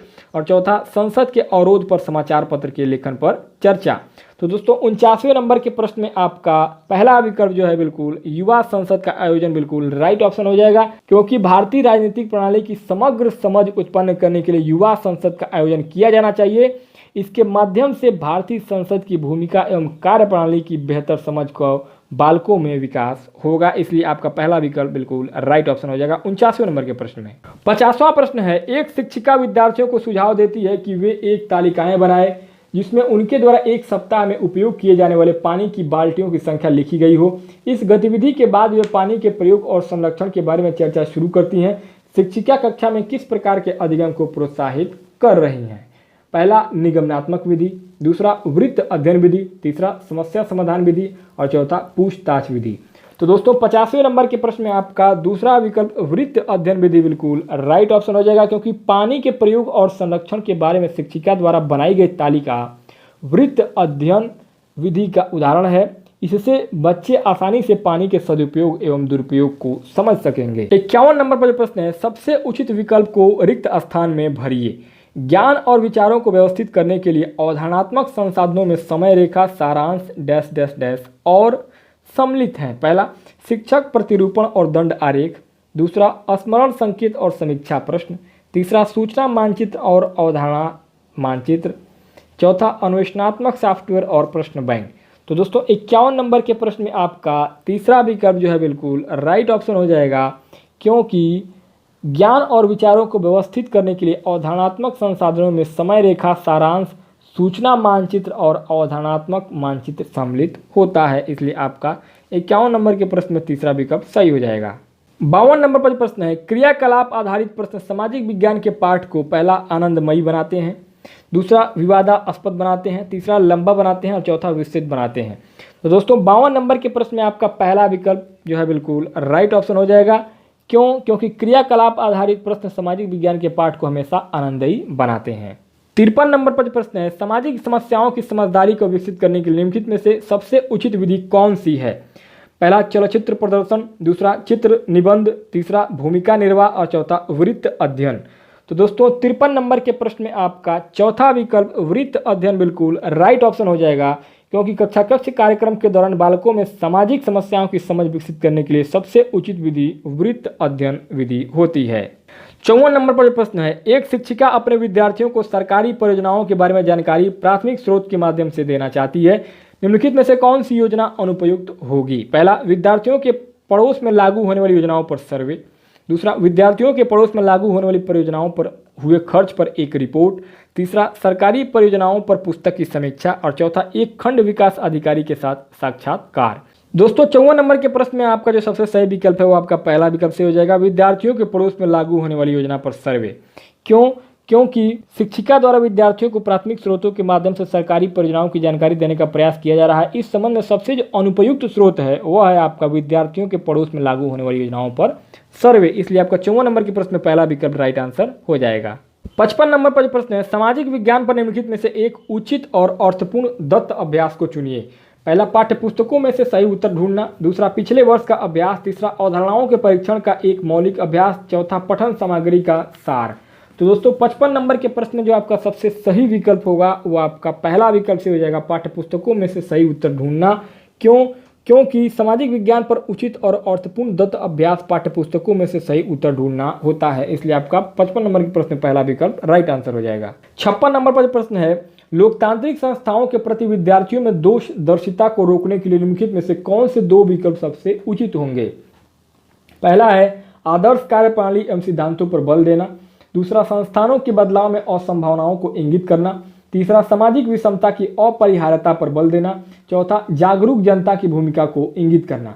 अब इसमें आपका पहला, दूसरा, तीसरा और चौथा विकल्प दिया गया है। अब इन चारों विकल्पों में जो आपका सबसे सही विकल्प होगा 56 नंबर के प्रश्न में वो आपका चौथा विकल्प से हो जाएगा, अर्थात दोनों 1 और 4 जो है बिल्कुल राइट ऑप्शन होगा। क्यों? क्योंकि लोकतांत्रिक संस्थाओं के प्रति विद्यार्थियों में दोषदर्शिता को रोकने के लिए एक आदर्श कार्यप्रणाली एवं सिद्धांतों पर बल देना होगा, साथ ही साथ जागरूक जनता की भूमिका को भी इंगित करना होगा। इससे विद्यार्थियों में आने वाले दोष समाप्त किए जा सकते हैं, इसलिए आपका चौथा विकल्प जो है बिल्कुल राइट ऑप्शन हो जाएगा। 57 नंबर पर प्रश्न है, उच्च प्राथमिक स्तर के सामाजिक विज्ञान की कक्षा में लैंगिक भूमिका पर विद्यार्थियों को बातचीत को प्रोत्साहित करने के लिए सबसे उत्तम विधि निम्नलिखित में से कौन सी है? पहला प्रदर्शनी में जाना, दूसरा विद्यार्थियों द्वारा इंटरनेट में ढूंढना, तीसरा अनुभवों पर निर्देशित चर्चा, चौथा विशेषज्ञ द्वारा व्याख्यान। तो दोस्तों 57 नंबर के प्रश्न में जो आपका सबसे सही विकल्प है वो आपका तीसरा विकल्प जो है बिल्कुल राइट ऑप्शन हो जाएगा। क्यों? क्योंकि लैंगिक भूमिका पर विद्यार्थियों की बातचीत को प्रोत्साहित करने के लिए सबसे उत्तम विधि अनुभवों पर निर्देशित चर्चा है, इसलिए आपका 57 नंबर के प्रश्न में तीसरा विकल्प बिल्कुल राइट ऑप्शन हो जाएगा। 58 नंबर पर प्रश्न है, पोर्टफोलियो सतत एवं व्यापक मूल्यांकन का एक महत्वपूर्ण माध्यम है क्योंकि यह पहला विद्यार्थियों में कौशल के विकास को इंगित करता है, दूसरा अनिवार्य है, तीसरा क्रियान्वित करना सरल होता है, चौथा न्यूनतम सूचना प्रदान करता है। तो दोस्तों 58 नंबर के प्रश्न में आपका सबसे सही विकल्प पहला हो जाएगा, विद्यार्थियों में कौशल के विकास को इंगित करता है। क्यों? क्योंकि पोर्टफोलियो सतत एवं व्यापक मूल्यांकन का एक महत्वपूर्ण माध्यम है क्योंकि यह विद्यार्थियों में कौशल के विकास को इंगित करता है, इसलिए आपका पहला विकल्प 58 नंबर के प्रश्न में बिल्कुल राइट ऑप्शन हो जाएगा। 59 नंबर पर प्रश्न है, जब आप विद्यार्थियों को एक ऐतिहासिक स्मारक दिखाते हैं तब आप उन्हें किस प्रकार के अधिगम के स्रोत से सीखने के लिए प्रोत्साहित कर रहे हैं? पहला लेखा चित्रकला संसाधन, दूसरा पारंपरिक लोक संसाधन, तीसरा प्राथमिक स्रोत, चौथा पाठ्य स्रोत। तो दोस्तों 59 नंबर के प्रश्न में आपका तीसरा विकल्प प्राथमिक स्रोत बिल्कुल राइट ऑप्शन हो जाएगा क्योंकि ऐतिहासिक स्मारकों का निरीक्षण एक प्राथमिक स्रोत होता है जिसके द्वारा विद्यार्थी उसके विषय में प्रत्यक्ष रूप से जानकारी प्राप्त करता है, इसलिए आपका 59 नंबर प्रश्न में तीसरा विकल्प आपका राइट आंसर हो जाएगा। 60 नंबर पर प्रश्न है, कल्पना कीजिए कि आपको श्रीरंगपट्टनम के युद्ध और टीपू सुल्तान की मौत के बारे में खबर देने वाले दो पुराने अखबार मिलते हैं। एक अखबार ब्रिटेन का है और दूसरा मैसूर का है। दोनों अखबारों के लिए इन घटनाओं के बारे में एक एक सुर्खी लिखिए। कक्षा 8 के इतिहास की पाठ्य पुस्तक में इस क्रियाकलाप को शामिल करने का क्या कारण है? पहला, ब्रिटेन द्वारा राज्य में मिलाए जाने का अभिलेख तैयार करना, दूसरा लोगों को ब्रिटिश नीतियों के बारे में बताना, तीसरा विद्यार्थियों में लिखने के कौशल को विकसित करना और चौथा विद्यार्थियों में विचारों की विविधता की अवधारणा को विकसित करना। तो दोस्तों 60 नंबर के प्रश्न में आपका चौथा विकल्प जो है बिल्कुल राइट ऑप्शन हो जाएगा क्योंकि कक्षा 8 की पाठ्यपुस्तक में मैसूर से संबंधित श्रीरंगपट्टनम के युद्ध और टीपू सुल्तान की मृत्यु को शामिल किया गया है। इस संबंध में ब्रिटेन का अखबार कुछ और लिखता है जबकि मैसूर का अखबार कुछ और, परंतु विषय एक है। इससे विद्यार्थियों में विचारों की विविधता की अवधारणा को विकसित करने में सहायता मिलती है, इसलिए आपका चौथा विकल्प 60वें नंबर के प्रश्न में बिल्कुल राइट ऑप्शन हो जाएगा।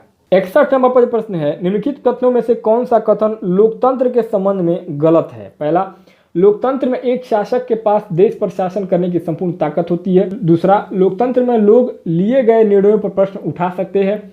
तीसरा, लोकतंत्र में देश के नागरिकों को अपनी पसंद का नेता चुनने को छूट होती है और चौथा, लोकतंत्र में नागरिकों को कुछ स्वतंत्रताएं प्राप्त होती हैं। तो दोस्तों 61 नंबर के प्रश्न में आपका पहला विकल्प जो है बिल्कुल राइट ऑप्शन हो जाएगा क्योंकि लोकतंत्र के संबंध में दिया गया कथन लोकतंत्र में एक शासक के पास देश पर शासन करने की संपूर्ण ताकत होती है गलत है क्योंकि लोकतंत्र में जनता द्वारा चुने गए प्रतिनिधियों द्वारा शासन चला जाता है, न कि किसी एक व्यक्ति द्वारा, इसलिए आपका पहला विकल्प जो है बिल्कुल राइट ऑप्शन हो जाएगा। 62 नंबर पर प्रश्न है, अभियानों के फलस्वरूप महिलाओं के संरक्षण के लिए नए कानून बने। निम्नलिखित प्रताड़नाओं में से किसी एक के कारण महिलाओं को संरक्षित करने के लिए 2006 में एक कानून बना? पहला, बच्चों के साथ दुर्व्यवहार, दूसरा असमान वेतन, तीसरा घरेलू हिंसा और चौथा यौन प्रताड़ना। तो दोस्तों 62 नंबर के प्रश्न में आपका सबसे सही विकल्प तीसरा हो जाएगा, घरेलू हिंसा। क्यों? क्योंकि वर्ष 2006 में महिलाओं को संरक्षित करने हेतु घरेलू हिंसा रोकथाम अधिनियम का निर्माण हुआ। इसमें महिलाओं के प्रति घरों में हो रहे अत्याचार पर रोक लगाई गई है, इसलिए आपका 62 नंबर के प्रश्न में तीसरा विकल्प सही हो जाएगा। 63 नंबर पर प्रश्न है, संचार माध्यम के संदर्भ में निम्नलिखित में से कथनों में से कौन सा गलत है? पहला, जनसंचार का लोगों तक जानकारी पहुंचाना एक महत्वपूर्ण कार्य है। दूसरा, संचार माध्यम की कार्यप्रणाली में नियमित सरकारी हस्तक्षेप रहता है। तीसरा, विज्ञापनों द्वारा धन कमाया जाता है।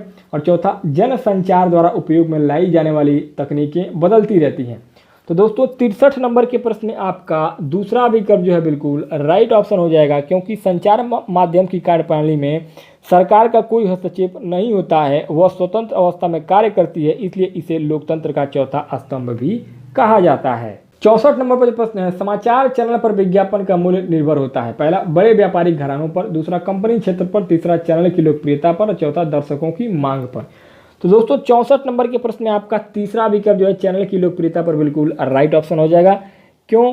क्योंकि समाचार चैनल पर विज्ञापन का मूल्य चैनल की लोकप्रियता पर निर्भर करता है। जो चैनल जितना लोकप्रिय होगा उस पर विज्ञापन का मूल्य उतना ही अधिक होगा। 65 नंबर पर प्रश्न है, जनहित याचिका PIL के संदर्भ में नीचे दिए गए दोनों कथनों पर विचार कीजिए और सही उत्तर का चयन कीजिए। पहला है, यह एक ऐसी व्यवस्था है जिसके माध्यम से सरकार के क्रियाकलापों के विषय में आवश्यक जानकारी प्राप्त करते हैं। दूसरा, यह एक ऐसी व्यवस्था है जिसके माध्यम से किसी व्यक्ति या संस्था को जिनके अधिकारों का उल्लंघन हुआ है उन्हें न्याय पाने के लिए उच्च न्यायालय या सर्वोच्च न्यायालय में याचिका दायर करने का अधिकार दिया गया है। पहला, दूसरा, तीसरा और चौथा विकल्प दिया गया है। दोस्तों 65 नंबर के प्रश्न में आपका पहला विकल्प जो है बिल्कुल राइट ऑप्शन हो जाएगा, अर्थात पहला गलत है और दूसरा सही है। क्यों? क्योंकि जनहित याचिका भारतीय कानून में सार्वजनिक हित की रक्षा के लिए मुकदमे का प्रावधान है, जिसके माध्यम से किसी व्यक्ति या संस्था को जिनके अधिकारों का उल्लंघन हुआ है उन्हें न्याय पाने के लिए उच्च न्यायालय या सर्वोच्च न्यायालय में याचिका दायर करने का अधिकार दिया गया है, इसलिए आपका पहला गलत है और दूसरा जो कथन है आपका बिल्कुल राइट ऑप्शन हो जाएगा। 66 नंबर पर प्रश्न है, संसद के प्रश्नकाल सत्र के संबंध में 1 और 2 दोनों कथनों पर विचार कीजिए और निम्नलिखित विकल्पों में से सही विकल्प का चयन कीजिए। पहला, सांसद सरकार के कामकाज के बारे में जानकारी प्राप्त करते हैं। दूसरा, यह एक ऐसी व्यवस्था है जिसमें कार्यकारिणी विधायिका को नियंत्रित करती है। अब इसमें पहला, दूसरा, तीसरा, चौथा विकल्प दिया गया है। अब इन चारों विकल्पों में आपका 66 नंबर के प्रश्न में तीसरा विकल्प जो है बिल्कुल राइट ऑप्शन हो जाए, क्योंकि एक सही है और 2 गलत है, अर्थात सांसद सरकार के कामकाज के बारे में जानकारी प्राप्त करते हैं, यह सही है। और यह एक ऐसी व्यवस्था है जिसमें कार्यकारिणी विधायिका को नियंत्रित करती है, यह कथन जो है आपका गलत हो जाएगा। 67 नंबर पर प्रश्न है, न्यायिक समीक्षा पर दिए गए निम्नलिखित 2 कथनों 1 और 2 पर विचार कीजिए और सही उत्तर का चयन कीजिए। पहला, संसद द्वारा पारित किया गया कोई कानून संविधान के आधारभूत ढांचे का उल्लंघन करता है तो न्यायपालिका ऐसे कानून को रद्द कर सकती है। दूसरा, कोई विधेयक न्यायपालिका के द्वारा पास किए बिना कानून नहीं बन सकता है। इसमें पहला, दूसरा, तीसरा, चौथा विकल्प दिया गया है। अब दोस्तों 67 नंबर के प्रश्न में आपका तीसरा विकल्प अर्थात 1 सही और 2 गलत है, बिल्कुल राइट ऑप्शन हो जाएगा। अर्थात संसद द्वारा पारित किया गया कोई कानून संविधान के आधारभूत ढांचे का उल्लंघन करता है तो न्यायपालिका ऐसे कानून को रद्द कर सकती है, यह कथन सही है। और दूसरा, कोई विधेयक न्यायपालिका के द्वारा पास किए बिना कानून नहीं बन सकता, यह कथन जो है आपका गलत है। 68 नंबर पर प्रश्न है, भारतीय संविधान के अनुसार भारतीय धर्मनिरपेक्ष राज्य के बारे में निम्नलिखित कथनों में से कौन सा कथन गलत है? पहला, राज्य सरकारी संस्थाओं को धर्म विशेष के विशिष्ट मूल्यों को प्रदर्शित और प्रोन्नत करने की अनुमति प्रदान करता है। दूसरा, राज्य धर्म से एकदम पृथक नहीं है परंतु वह धर्म से एक निश्चित दूरी बनाता है। तीसरा, भारतीय राज्य किसी एक विशिष्ट धार्मिक समूह द्वारा शासित नहीं है। चौथा, राज्य किसी धर्म विशेष को न तो थोपेगा और न ही लोगों की धार्मिक स्वतंत्रता को छीनेगा। तो दोस्तों 68 नंबर के प्रश्न में आपका पहला विकल्प जो है बिल्कुल राइट ऑप्शन हो जाएगा। क्यों? क्योंकि इसमें पूछा जा रहा है कि कौन सा कथन गलत है। तो दोस्तों 68 नंबर प्रश्न में आपका क्यों सही होगा? क्योंकि 42वें संविधान संशोधन अधिनियम 1976 द्वारा धर्मनिरपेक्ष शब्द को संविधान की प्रस्तावना में सम्मिलित किया गया। इसका अभिप्राय है कि भारत राज्य सभी धर्मों का समान रूप से सम्मान करता है तथा राज्य के सरकारी संस्थाओं को धर्म विशेष के विशिष्ट मूल्यों को प्रदर्शित और प्रोन्नत करने की अनुमति नहीं देता। इसलिए आपका पहला विकल्प 68 नंबर के प्रश्न में राइट आंसर हो जाएगा। 69 नंबर पर प्रश्न है, भारतीय राज्य की सरकार किस प्रकार की है? पहला, अध्यक्षात्मक सरकार। दूसरा, लोकतांत्रिक सरकार। तीसरा, साम्यवादी सरकार। चौथा, पूंजीवादी सरकार। तो दोस्तों 69 नंबर के प्रश्न में आपका दूसरा विकल्प लोकतांत्रिक सरकार बिल्कुल राइट ऑप्शन हो जाएगा, क्योंकि भारतीय संविधान की प्रस्तावना के अनुसार भारत एक गणतंत्र राज्य है और भारतीय राज्य की सरकार लोकतांत्रिक सरकार है। 70 नंबर पर प्रश्न है, जाति समानता को प्रचारित करने के लिए निम्नलिखित में से किसने सत्य शोधक समाज की स्थापना की थी? पहला हरिदास, दूसरा ज्योतिबा फूले, तीसरा घासीदास और चौथा नारायण गुरु। तो दोस्तों 70 नंबर के प्रश्न में आपका दूसरा विकल्प जो है बिल्कुल राइट ऑप्शन हो जाएगा, अर्थात ज्योतिबा फूले, क्योंकि जाति समानता को प्रचारित करने वाले ज्योतिबा फूले 19वीं सदी के महान समाज सुधारक थे। इन्होंने 1873 में सत्य शोधक समाज की स्थापना की थी। 71 नंबर पर प्रश्न है, 29 मार्च 1857 को बैरकपुर में अपने अफसरों पर हमला करने के आरोप में निम्नलिखित में से किसको फांसी पर लटका दिया गया था? पहला सुखदेव, दूसरा मंगल पांडे, तीसरा भगत सिंह, चौथा राजगुरु। तो दोस्तों 71 नंबर के प्रश्न में आपका दूसरा विकल्प जो है बिल्कुल राइट ऑप्शन हो जाएगा, मंगल पांडे। क्यों? क्योंकि बैरकपुर में मंगल पांडे नामक सैनिक ने एक अफसर की 29 मार्च 1857 को हत्या कर दी थी, जिसके परिणाम स्वरूप उसको फांसी दे दी गई थी। 72 नंबर पर प्रश्न है, अंग्रेजों की सर्वोच्चता नीति के संबंध में निम्नलिखित में से कौन सा कथन सही है? पहला, इसने इस बात पर बल दिया कि प्राच्य जानकारी के विपरीत यूरोपीय जानकारी देने का तरीका व्यवहारिक रूप से लाभकारी है। दूसरा, इसने घोषित किया कि इंग्लैंड में कोई अन्य व्यापार करने वाला समूह ईस्ट इंडिया कंपनी से स्पर्धा नहीं कर सकेगा। तीसरा, इसने घोषित किया कि यदि भारतीय शासक की मृत्यु बिना पुरुष वारिस के होती है तो उसके साम्राज्य का अधिग्रहण कर लिया जाएगा। और चौथा, कंपनी का दावा था कि उसकी सत्ता सर्वोच्च है, इसलिए वह भारतीय राज्यों से ऊपर है। तो दोस्तों 72 नंबर के प्रश्न में आपका चौथा विकल्प जो है बिल्कुल राइट ऑप्शन हो जाएगा, क्योंकि अंग्रेजों की सर्वोच्चता नीति के संबंध में कंपनी का दावा था कि उसकी सत्ता सर्वोच्च है, इसलिए वह भारतीय राज्यों से ऊपर है, बिल्कुल राइट ऑप्शन हो जाएगा। 73 नंबर पर प्रश्न है, ग्रहों के निम्नलिखित समूह में से किस समूह के चारों ओर छल्ले हैं? पहला, शनि, नेपच्यून, मंगल, दूसरा शनि, शुक्र, नेपच्यून, तीसरा शनि, शुक्र, मंगल, चौथा शनि, बृहस्पति, यूरेनस। तो दोस्तों 73 नंबर के प्रश्न में आपका चौथा विकल्प शनि, बृहस्पति, यूरेनस बिल्कुल राइट ऑप्शन हो जाएगा, क्योंकि हमारे सौर मंडल के ग्रह शनि, बृहस्पति, यूरेनस को अरुण भी कहा जाता है, के चारों ओर विभिन्न गैसों, हिमकणों तथा चट्टानों द्वारा निर्मित छल्ले पाए जाते हैं।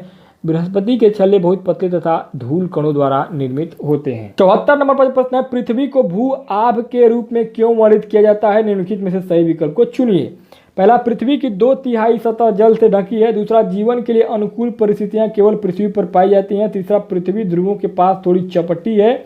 और चौथा, पृथ्वी न तो अधिक गर्म है और न ही अधिक ठंडी है।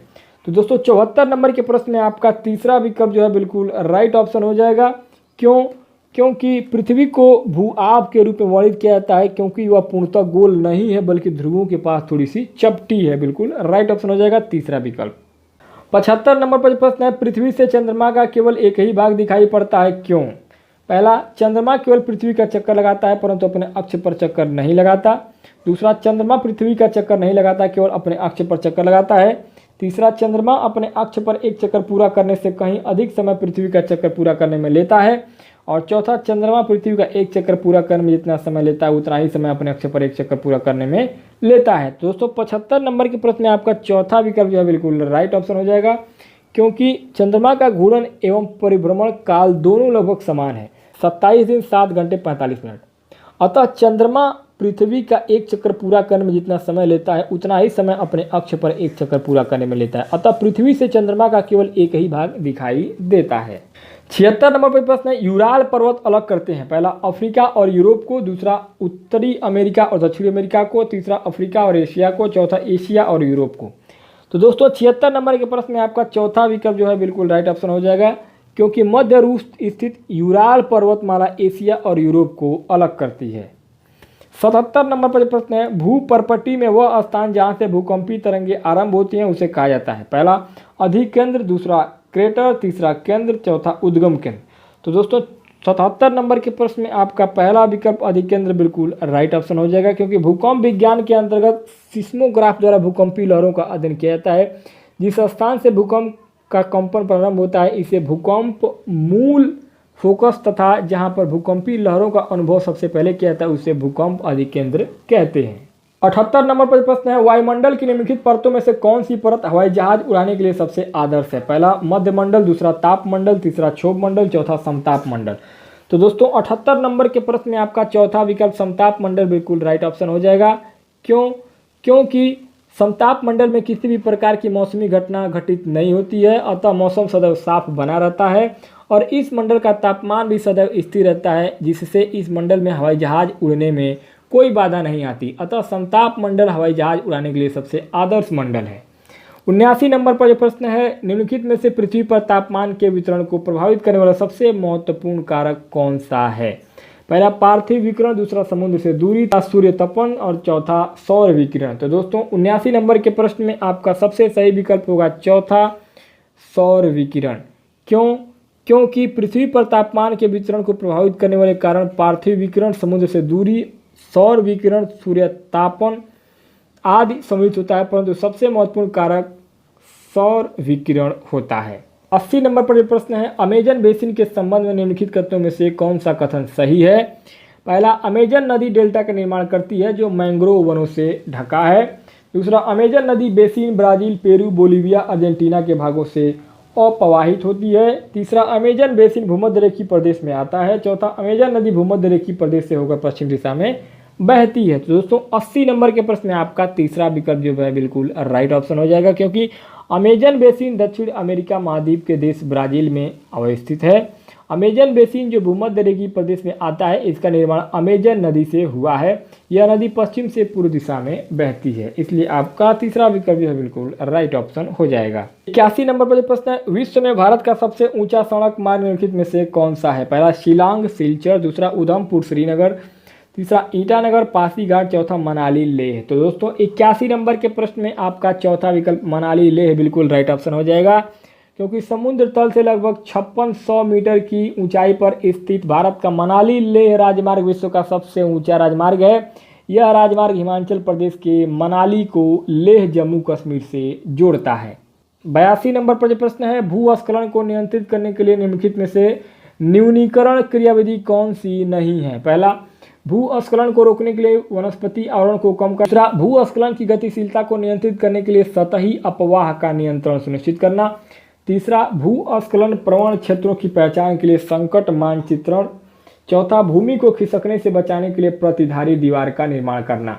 तो दोस्तों 82 नंबर के प्रश्न में जो आपका सबसे सही विकल्प है वो आपका पहला विकल्प से हो जाएगा। भूस्खलन को रोकने के लिए वनस्पति आवरण को कम करना बिल्कुल राइट ऑप्शन हो जाएगा, क्योंकि भूस्खलन रोकने के लिए वनस्पति आवरण को अधिक से अधिक बढ़ाया जाता है, न कि कम किया जाता है, तथा वृक्षारोपण को बढ़ा दिया जाता है।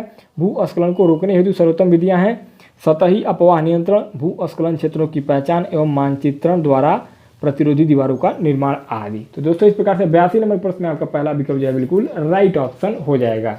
83 नंबर पर जो प्रश्न है, निम्नलिखित में से किसके उत्पादों को काला सोना कहा जाता है? पहला पेट्रोलियम, दूसरा तांबा, तीसरा कोयला, चौथा सोना। तो दोस्तों 83 नंबर के प्रश्न में आपका तीसरा विकल्प कोयला बिल्कुल राइट ऑप्शन हो जाएगा। क्यों? क्योंकि कोयला देश में ऊर्जा का प्रमुख स्रोत है और देश की व्यावसायिक ऊर्जा की खपत से इसका योगदान 67% है। इसके अलावा यह इस्पात और कार्बो रासायनिक उद्योगों में काम आने वाला आवश्यक पदार्थ है। कोयले से प्राप्त शक्ति खनिज तेल से प्राप्त की गई शक्ति से दोगुनी होती है, प्राकृतिक गैस से 5 गुनी तथा जल विद्युत शक्ति से 8 गुनी अधिक होती है। इसके महत्व के कारण इसे काला सोना की उपमा दी जाती है, इसलिए आपका 83 नंबर के प्रश्न में आपका तीसरा विकल्प बिल्कुल राइट ऑप्शन हो जाएगा। 84 नंबर पर जो प्रश्न है, निम्नलिखित में से कौन सा भारत का परमाणु ऊर्जा संयंत्र नहीं है? पहला नरोरा, दूसरा पोखरण, तीसरा कल्पक्कम, चौथा तारापुर। तो दोस्तों 84 नंबर के प्रश्न में आपका दूसरा विकल्प जो है बिल्कुल राइट ऑप्शन हो जाएगा पोखरण। क्यों? क्योंकि नरोरा, कल्पक्कम और तारापुर सभी परमाणु ऊर्जा संयंत्र हैं, जबकि पोखरण राजस्थान के जैसलमेर जिले में स्थित परमाणु विस्फोट परीक्षण केंद्र है। भारत ने यहाँ पर प्रथम बार 18 मई 1974 को अपना प्रथम परमाणु विस्फोट परीक्षण किया था। इसके पश्चात 11 मई और 13 मई 1998 में क्रमशः 3 और 2 परीक्षण किए गए। इस प्रकार भारत अब तक कुल 6 परमाणु विस्फोट परीक्षण कर चुका है। तो दोस्तों 84 नंबर के प्रश्न में आपका दूसरा विकल्प बिल्कुल राइट ऑप्शन हो जाएगा। 85 नंबर पर जो प्रश्न है, निम्नलिखित देशों में से किसमें स्थानांतरित कृषि को मिल्पा के नाम से जाना जाता है? पहला मैक्सिको, दूसरा ब्राजील, तीसरा भारत और चौथा मलेशिया। तो दोस्तों 85 नंबर के प्रश्न में आपका पहला विकल्प मैक्सिको बिल्कुल राइट ऑप्शन हो जाएगा। क्यों? क्योंकि उत्तरी अमेरिका के मैक्सिको में स्थानांतरित कृषि को मिल्पा के नाम से जाना जाता है। मिल्पा कृषि पद्धति के अंतर्गत किसी भूखंड पर 2 वर्ष तक कृषि की जाती है और फिर 8 वर्ष के लिए उसे खुला छोड़ दिया जाता है। 86 नंबर पर जो प्रश्न है, निम्नलिखित उद्योगों में से कौन सा सार्वजनिक क्षेत्र के अंतर्गत आता है? पहला मारुति उद्योग लिमिटेड, दूसरा Tata iron and steel company limited, तीसरा हिंदुस्तान एरोनॉटिक लिमिटेड, चौथा सुधा डेयरी। तो दोस्तों 86 नंबर के प्रश्न में आपका सबसे सही विकल्प होगा तीसरा विकल्प से हो जाएगा हिंदुस्तान एरोनॉस्टिक लिमिटेड। क्यों? क्योंकि हिंदुस्तान एरोनॉस्टिक लिमिटेड सार्वजनिक क्षेत्र का उपक्रम है, जबकि अन्य सभी निजी क्षेत्र के उपक्रम हैं। 87 नंबर पर जो प्रश्न है, ग्राम सभा के बारे में निम्नलिखित कथनों में से कौन सा सही है? पहला, सभी ग्राम पंचायतों के विकास संबंधी योजनाओं का ग्राम सभा में पुनरीक्षण किया जाता है। दूसरा, ग्राम सभा सभी ग्राम पंचायतों को धनराशि के वितरण को नियमित करती है। तीसरा, यह जिले में सभी गांवों के सरपंचों की बैठक का स्थल है। और चौथा, ग्राम सभा का सचिव ग्राम सभा और ग्राम पंचायत की बैठक बुलाने तथा कार्यवाही का आलेख रखने के लिए उत्तरदायी होता है।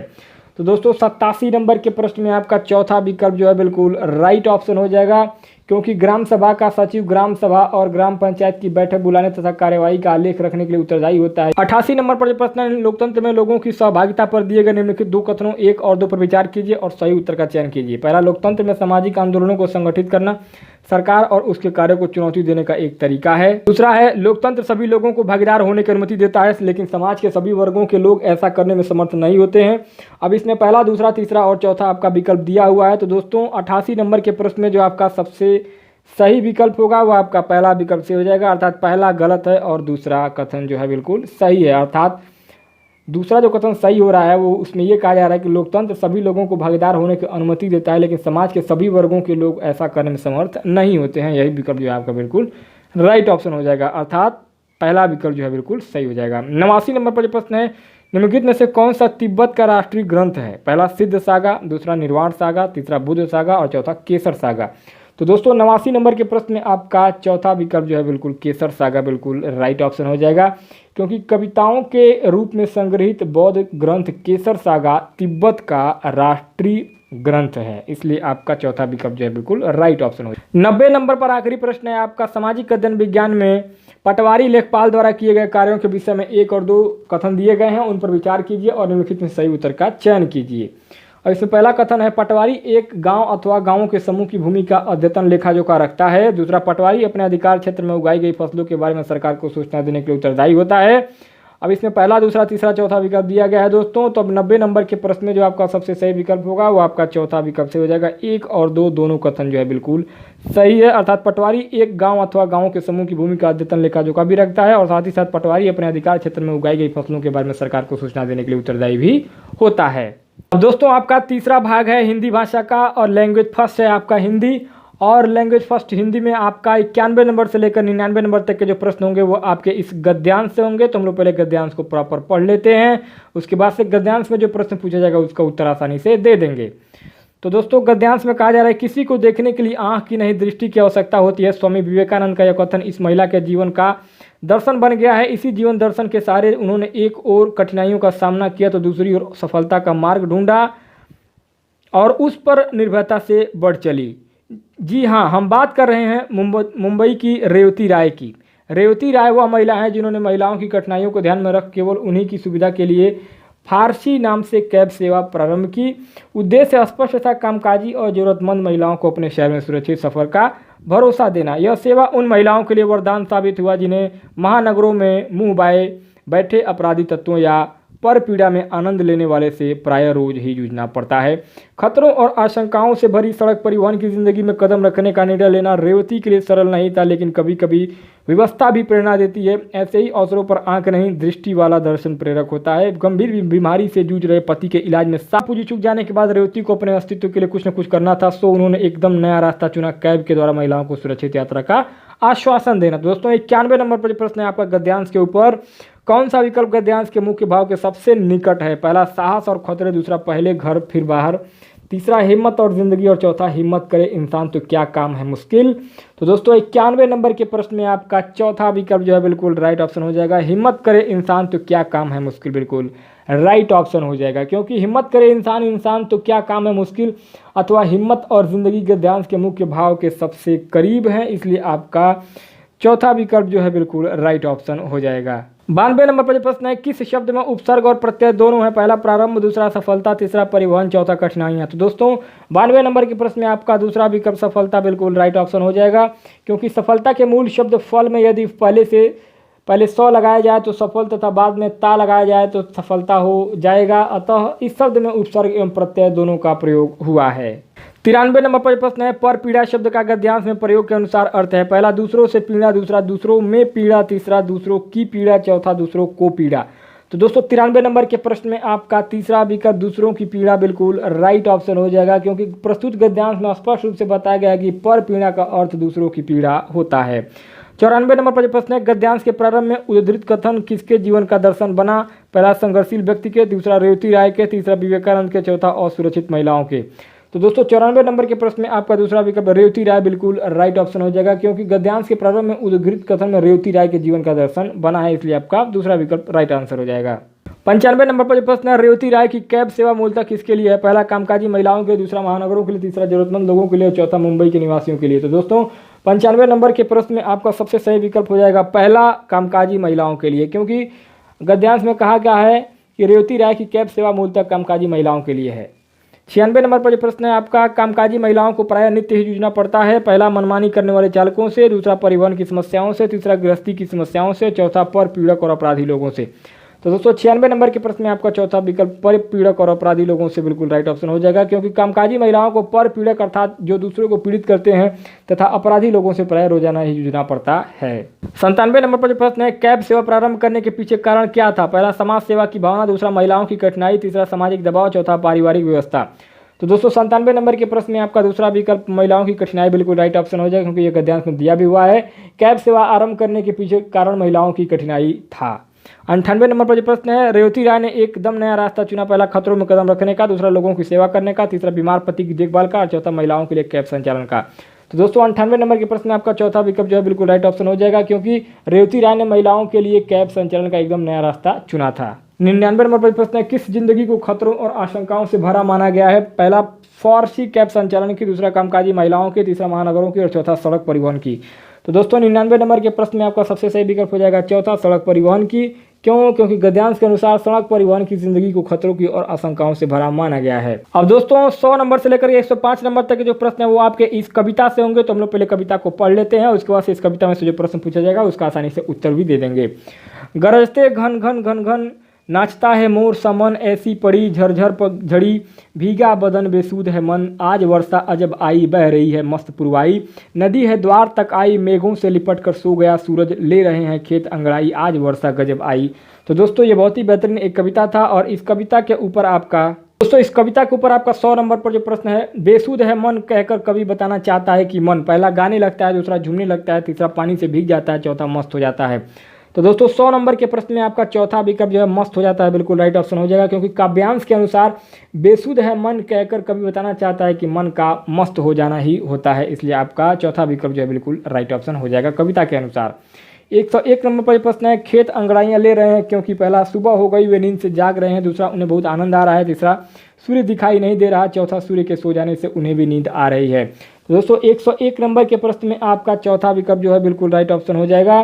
क्यों? क्योंकि काव्यांश के अनुसार खेत अंगड़ाइयाँ इसलिए ले रहे हैं क्योंकि सूर्य के सो जाने से उन्हें भी नींद आ रही है। 102 नंबर पर जो प्रश्न है, गरजते घन घन घन घन घन घन में अलंकार है, पहला रूपक, दूसरा श्रेष्ठ, तीसरा उपमा, चौथा अनुप्रास।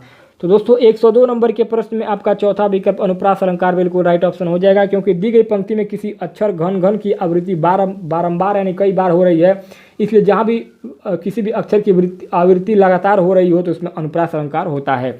103 नंबर पर प्रश्न है, मन की उपमा किससे दी गई है, पहला मोर से, दूसरा सावन से, तीसरा बादलों से, चौथा वर्षा से। तो दोस्तों 103 नंबर के प्रश्न में आपका पहला विकल्प जो है मोर से बिल्कुल राइट ऑप्शन हो जाएगा, क्योंकि मन की उपमा काव्यांश के अनुसार मोर से दी गई है।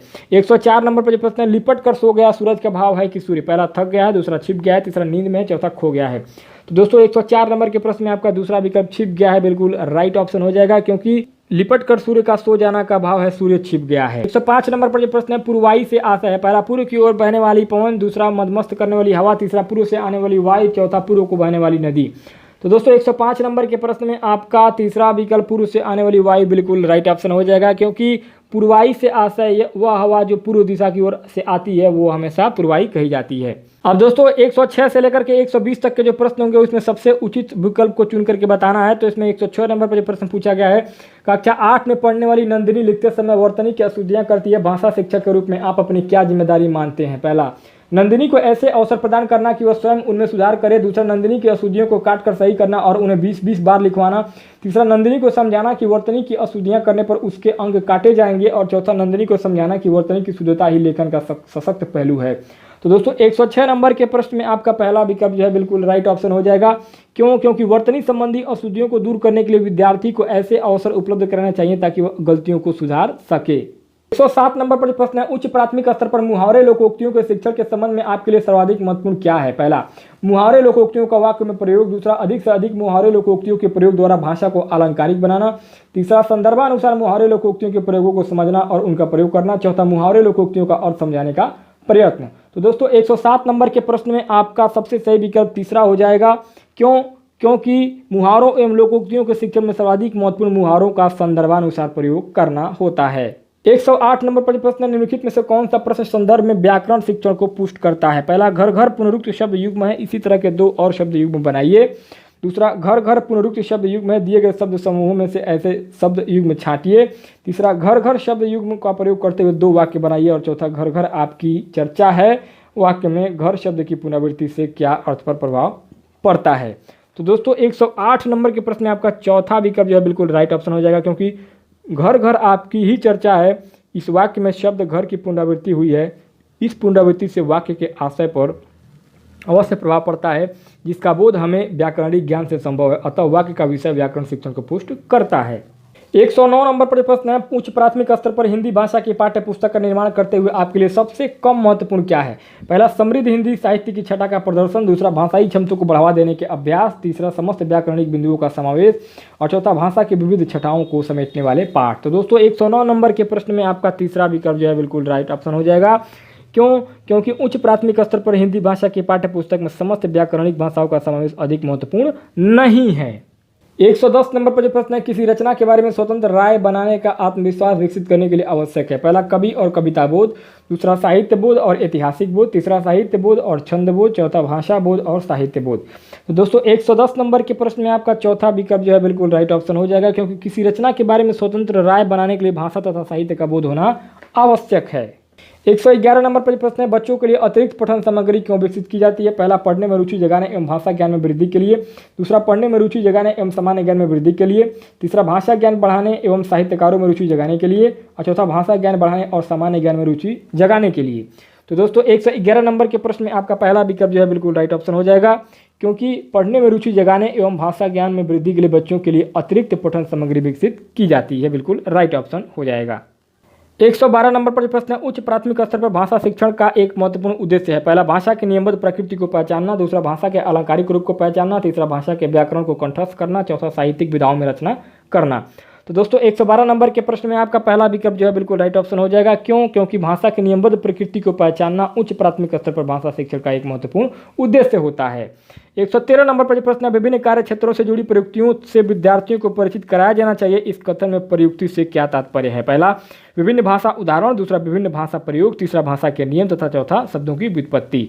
तो दोस्तों 113 नंबर के प्रश्न में आपका दूसरा विकल्प विशिष्ट भाषा प्रयोग बिल्कुल राइट ऑप्शन हो जाएगा। क्यों? क्योंकि प्रयुक्ति एक विशिष्ट नियम या प्रयोग विधि या सूत्र या ट्रिक होती है, जिससे विभिन्न कार्य क्षेत्रों के विद्यार्थी परिचित कराए जाते हैं ताकि वे भाषा के विभिन्न नियमों को सीख सकें। 114 नंबर पर प्रश्न है, भाषा शिक्षण की किस विधि में मातृभाषा को मध्यस्थ नहीं रखा जाता? पहला, व्याकरण विधि। दूसरा, सूत्र विधि। तीसरा, अनुवाद विधि। चौथा, प्रत्यक्ष विधि। तो दोस्तों 114 नंबर के प्रश्न में आपका चौथा विकल्प प्रत्यक्ष विधि बिल्कुल राइट ऑप्शन हो जाएगा। क्यों? क्योंकि भाषा शिक्षण की प्रत्यक्ष विधि में मातृभाषा को मध्यस्थ नहीं रखा जाता है। 115 नंबर पर जो प्रश्न है, भाषा शिक्षण के संदर्भ में किसी शिक्षक के लिए सर्वाधिक महत्वपूर्ण क्या है? पहला, पाठ्यचर्या से आगामी क्रियाओं का आयोजन करना। दूसरा, भाषा प्रयोग के अधिक अवसर प्रदान करना। तीसरा, निर्धारित पाठ्यक्रम को पूरा करना। चौथा, परीक्षा का आयोजन करना। तो दोस्तों 115 नंबर के प्रश्न में आपका दूसरा विकल्प जो है बिल्कुल राइट ऑप्शन हो जाएगा, अर्थात भाषा प्रयोग के अधिक अवसर प्रदान करना। क्यों? क्योंकि भाषा प्रयोग के अधिक अवसर प्रदान करना भाषा शिक्षण के संदर्भ में किसी शिक्षक के लिए सबसे ज्यादा महत्वपूर्ण होता है। 116 नंबर पर प्रश्न है, सतत आकलन का उद्देश्य यह जानना है कि पहला, बच्चे कैसे सीखते हैं। दूसरा, बच्चे क्यों नहीं सीखते। तीसरा, बच्चों ने कितना सीखा है। चौथा, बच्चों ने क्या सीखा है। तो दोस्तों 116 नंबर के प्रश्न में आपका पहला विकल्प बच्चे कैसे सीखते हैं बिल्कुल राइट ऑप्शन हो जाएगा, क्योंकि सतत आकलन का उद्देश्य यह जानना है कि बच्चे कैसे सीखते हैं। 117 नंबर पर प्रश्न है, जब शिक्षिका पूछती है कि हम भी सफल होंगे, इस वाक्य में भी लगने से अर्थ में क्या अंतर आता है? तो इसका आशय है कि शिक्षिका बच्चों को पहला अवलोकन क्षमता के अवसर देना चाहती है, दूसरा भाषा की बारीकियां समझाना चाहती है, तीसरा व्याकरण सिखाना चाहती है, चौथा परीक्षा के लिए तैयार करना चाहती है। तो दोस्तों 117 नंबर के प्रश्न में आपका दूसरा विकल्प जो है बिल्कुल राइट ऑप्शन हो जाएगा। क्यों? क्योंकि किसी वाक्य में भी, ही, तो, ही जैसे अनेक निपात शब्दों के बारे में अर्थांतर करना भाषा की बारीकियों का विश्लेषण करना होता है, इसलिए आपका 117 नंबर के प्रश्न में आपका दूसरा विकल्प बिल्कुल राइट ऑप्शन हो जाएगा। 118 नंबर पर जो प्रश्न है, हिंदी भाषा के एक शिक्षक के रूप में आपके लिए सबसे कम महत्वपूर्ण क्या होगा? पहला भाषा प्रयोग की क्षमता का विकास, दूसरा व्याकरणिक नियमों की जानकारी, तीसरा भाषा कौशलों का ज्ञान और चौथा संवैधानिक मूल्यों की जानकारी। तो दोस्तों 118 नंबर के प्रश्न में आपका चौथा विकल्प संवैधानिक मूल्यों की जानकारी बिल्कुल राइट ऑप्शन हो जाएगा। क्यों? क्योंकि भाषा कौशल व्याकरणिक नियमों एवं भाषा प्रयोग आदि सभी भाषा शिक्षक के लिए महत्वपूर्ण है, किंतु संवैधानिक मूल्यों की जानकारी इतना महत्वपूर्ण नहीं है। 119 नंबर पर जो प्रश्न है, साहित्य की किस विधा के शिक्षण में सस्वर पठन सर्वाधिक अपेक्षित है? पहला आत्मकथा, दूसरा संस्मरण, तीसरा एकांकी, चौथा जीवनी।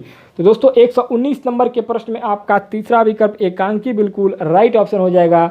क्यों? क्योंकि साहित्य की विधा एकांकी में सस्वर पठन सर्वाधिक अपेक्षित होता है। 120 नंबर पर आखिरी प्रश्न है आपका, हिंदी भाषा लैंग्वेज फर्स्ट में उच्च प्राथमिक स्तर पर हिंदी भाषा में अभिव्यक्त परखने के लिए आप किस प्रश्न को सर्वाधिक महत्वपूर्ण समझते हैं?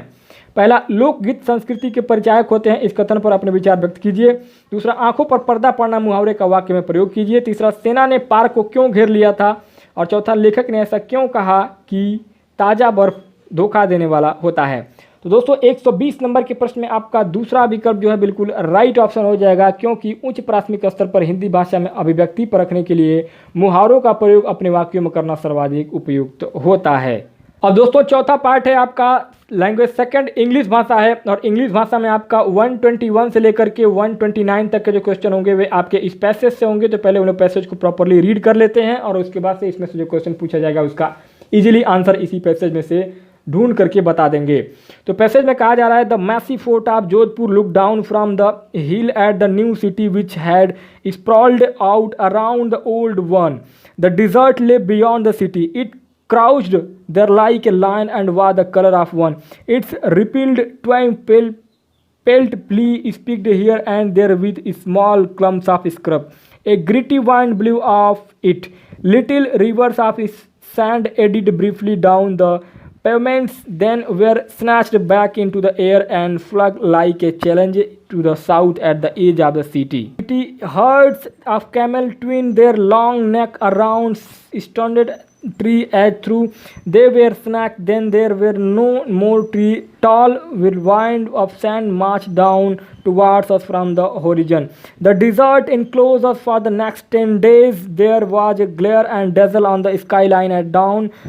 Then the ferocious eye of summer opened for a long look at its domain. For the next 12 hours it scalded down at the sand. We closed our eye, visualized shadow and water, narrowed them open once more to parch and scalp of the desert wind. The shifted wind caused the dunes constantly to collapse and reform or drifted them lazily out as bulwark across the road. The car had to stop at frequent intervals so that we could clear the heaped sand away, or because one of tires hissing on the burning surface of the tarmac had exploded. During those prolonged and sweaty intervals by the roadside, we were passed sometimes by the ghostly herd of livestock moving south.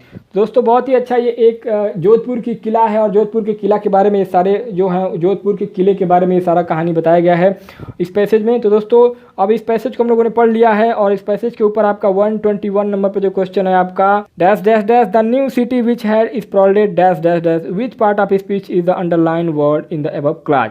First adjective, second conjunction, third noun, fourth pronoun. तो दोस्तों 121 number के question में आपका fourth option बिल्कुल correct हो जाएगा, pronoun. क्यों?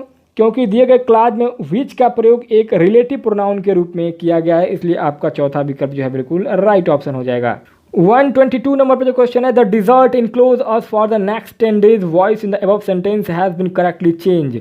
First, the desert had been enclose, second, the desert was enclose by us, third, we were enclose by the desert and fourth, we had been enclose by the dessert.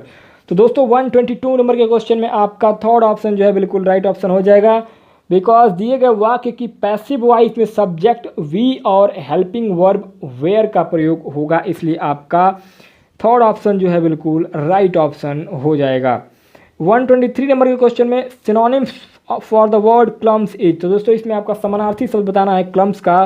First है bunches, second है reads and locks and fourth है horns. तो दोस्तों 123 number के question में आपका first option जो है बिल्कुल बंचेज बिल्कुल राइट ऑप्शन हो जाएगा, क्योंकि क्लम्स का अर्थ होता है पेड़ों का झुरमुट, दरख्तों का समूह और गुच्छन, इसलिए आपका 123 नंबर के क्वेश्चन में आपका बंचेज जो है बिल्कुल राइट ऑप्शन हो जाएगा, समानार्थी शब्द हो जाएगा। 124 नंबर पर जो क्वेश्चन है antonym for the word scolded is, तो दोस्तों इसमें आपका विलोम शब्द बताना है स्कॉल्डेड का। फर्स्ट है लोकेटेड, सेकंड है आपका फ्रॉन्ड एंड थर्ड है आपका स्माइल एंड फोर्थ है आपका ऑब्जर्व।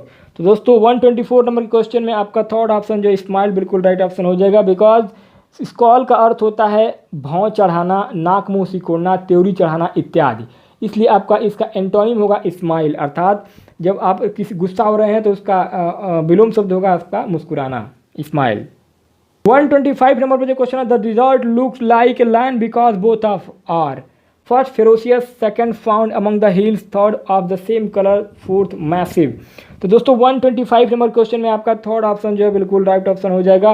क्यों? क्योंकि the desert look like a lion because both are of the same colour, इसलिए आपका थर्ड ऑप्शन बिल्कुल राइट आंसर हो जाएगा, और ये आपका पैसेज में दिया भी हुआ है। 126 नंबर पर जो क्वेश्चन है the only objects that actually broke the monotony of the vast desert were, first clumps of scrub here and there, second shadow and water, third lions living in it and fourth rivers of sand in it।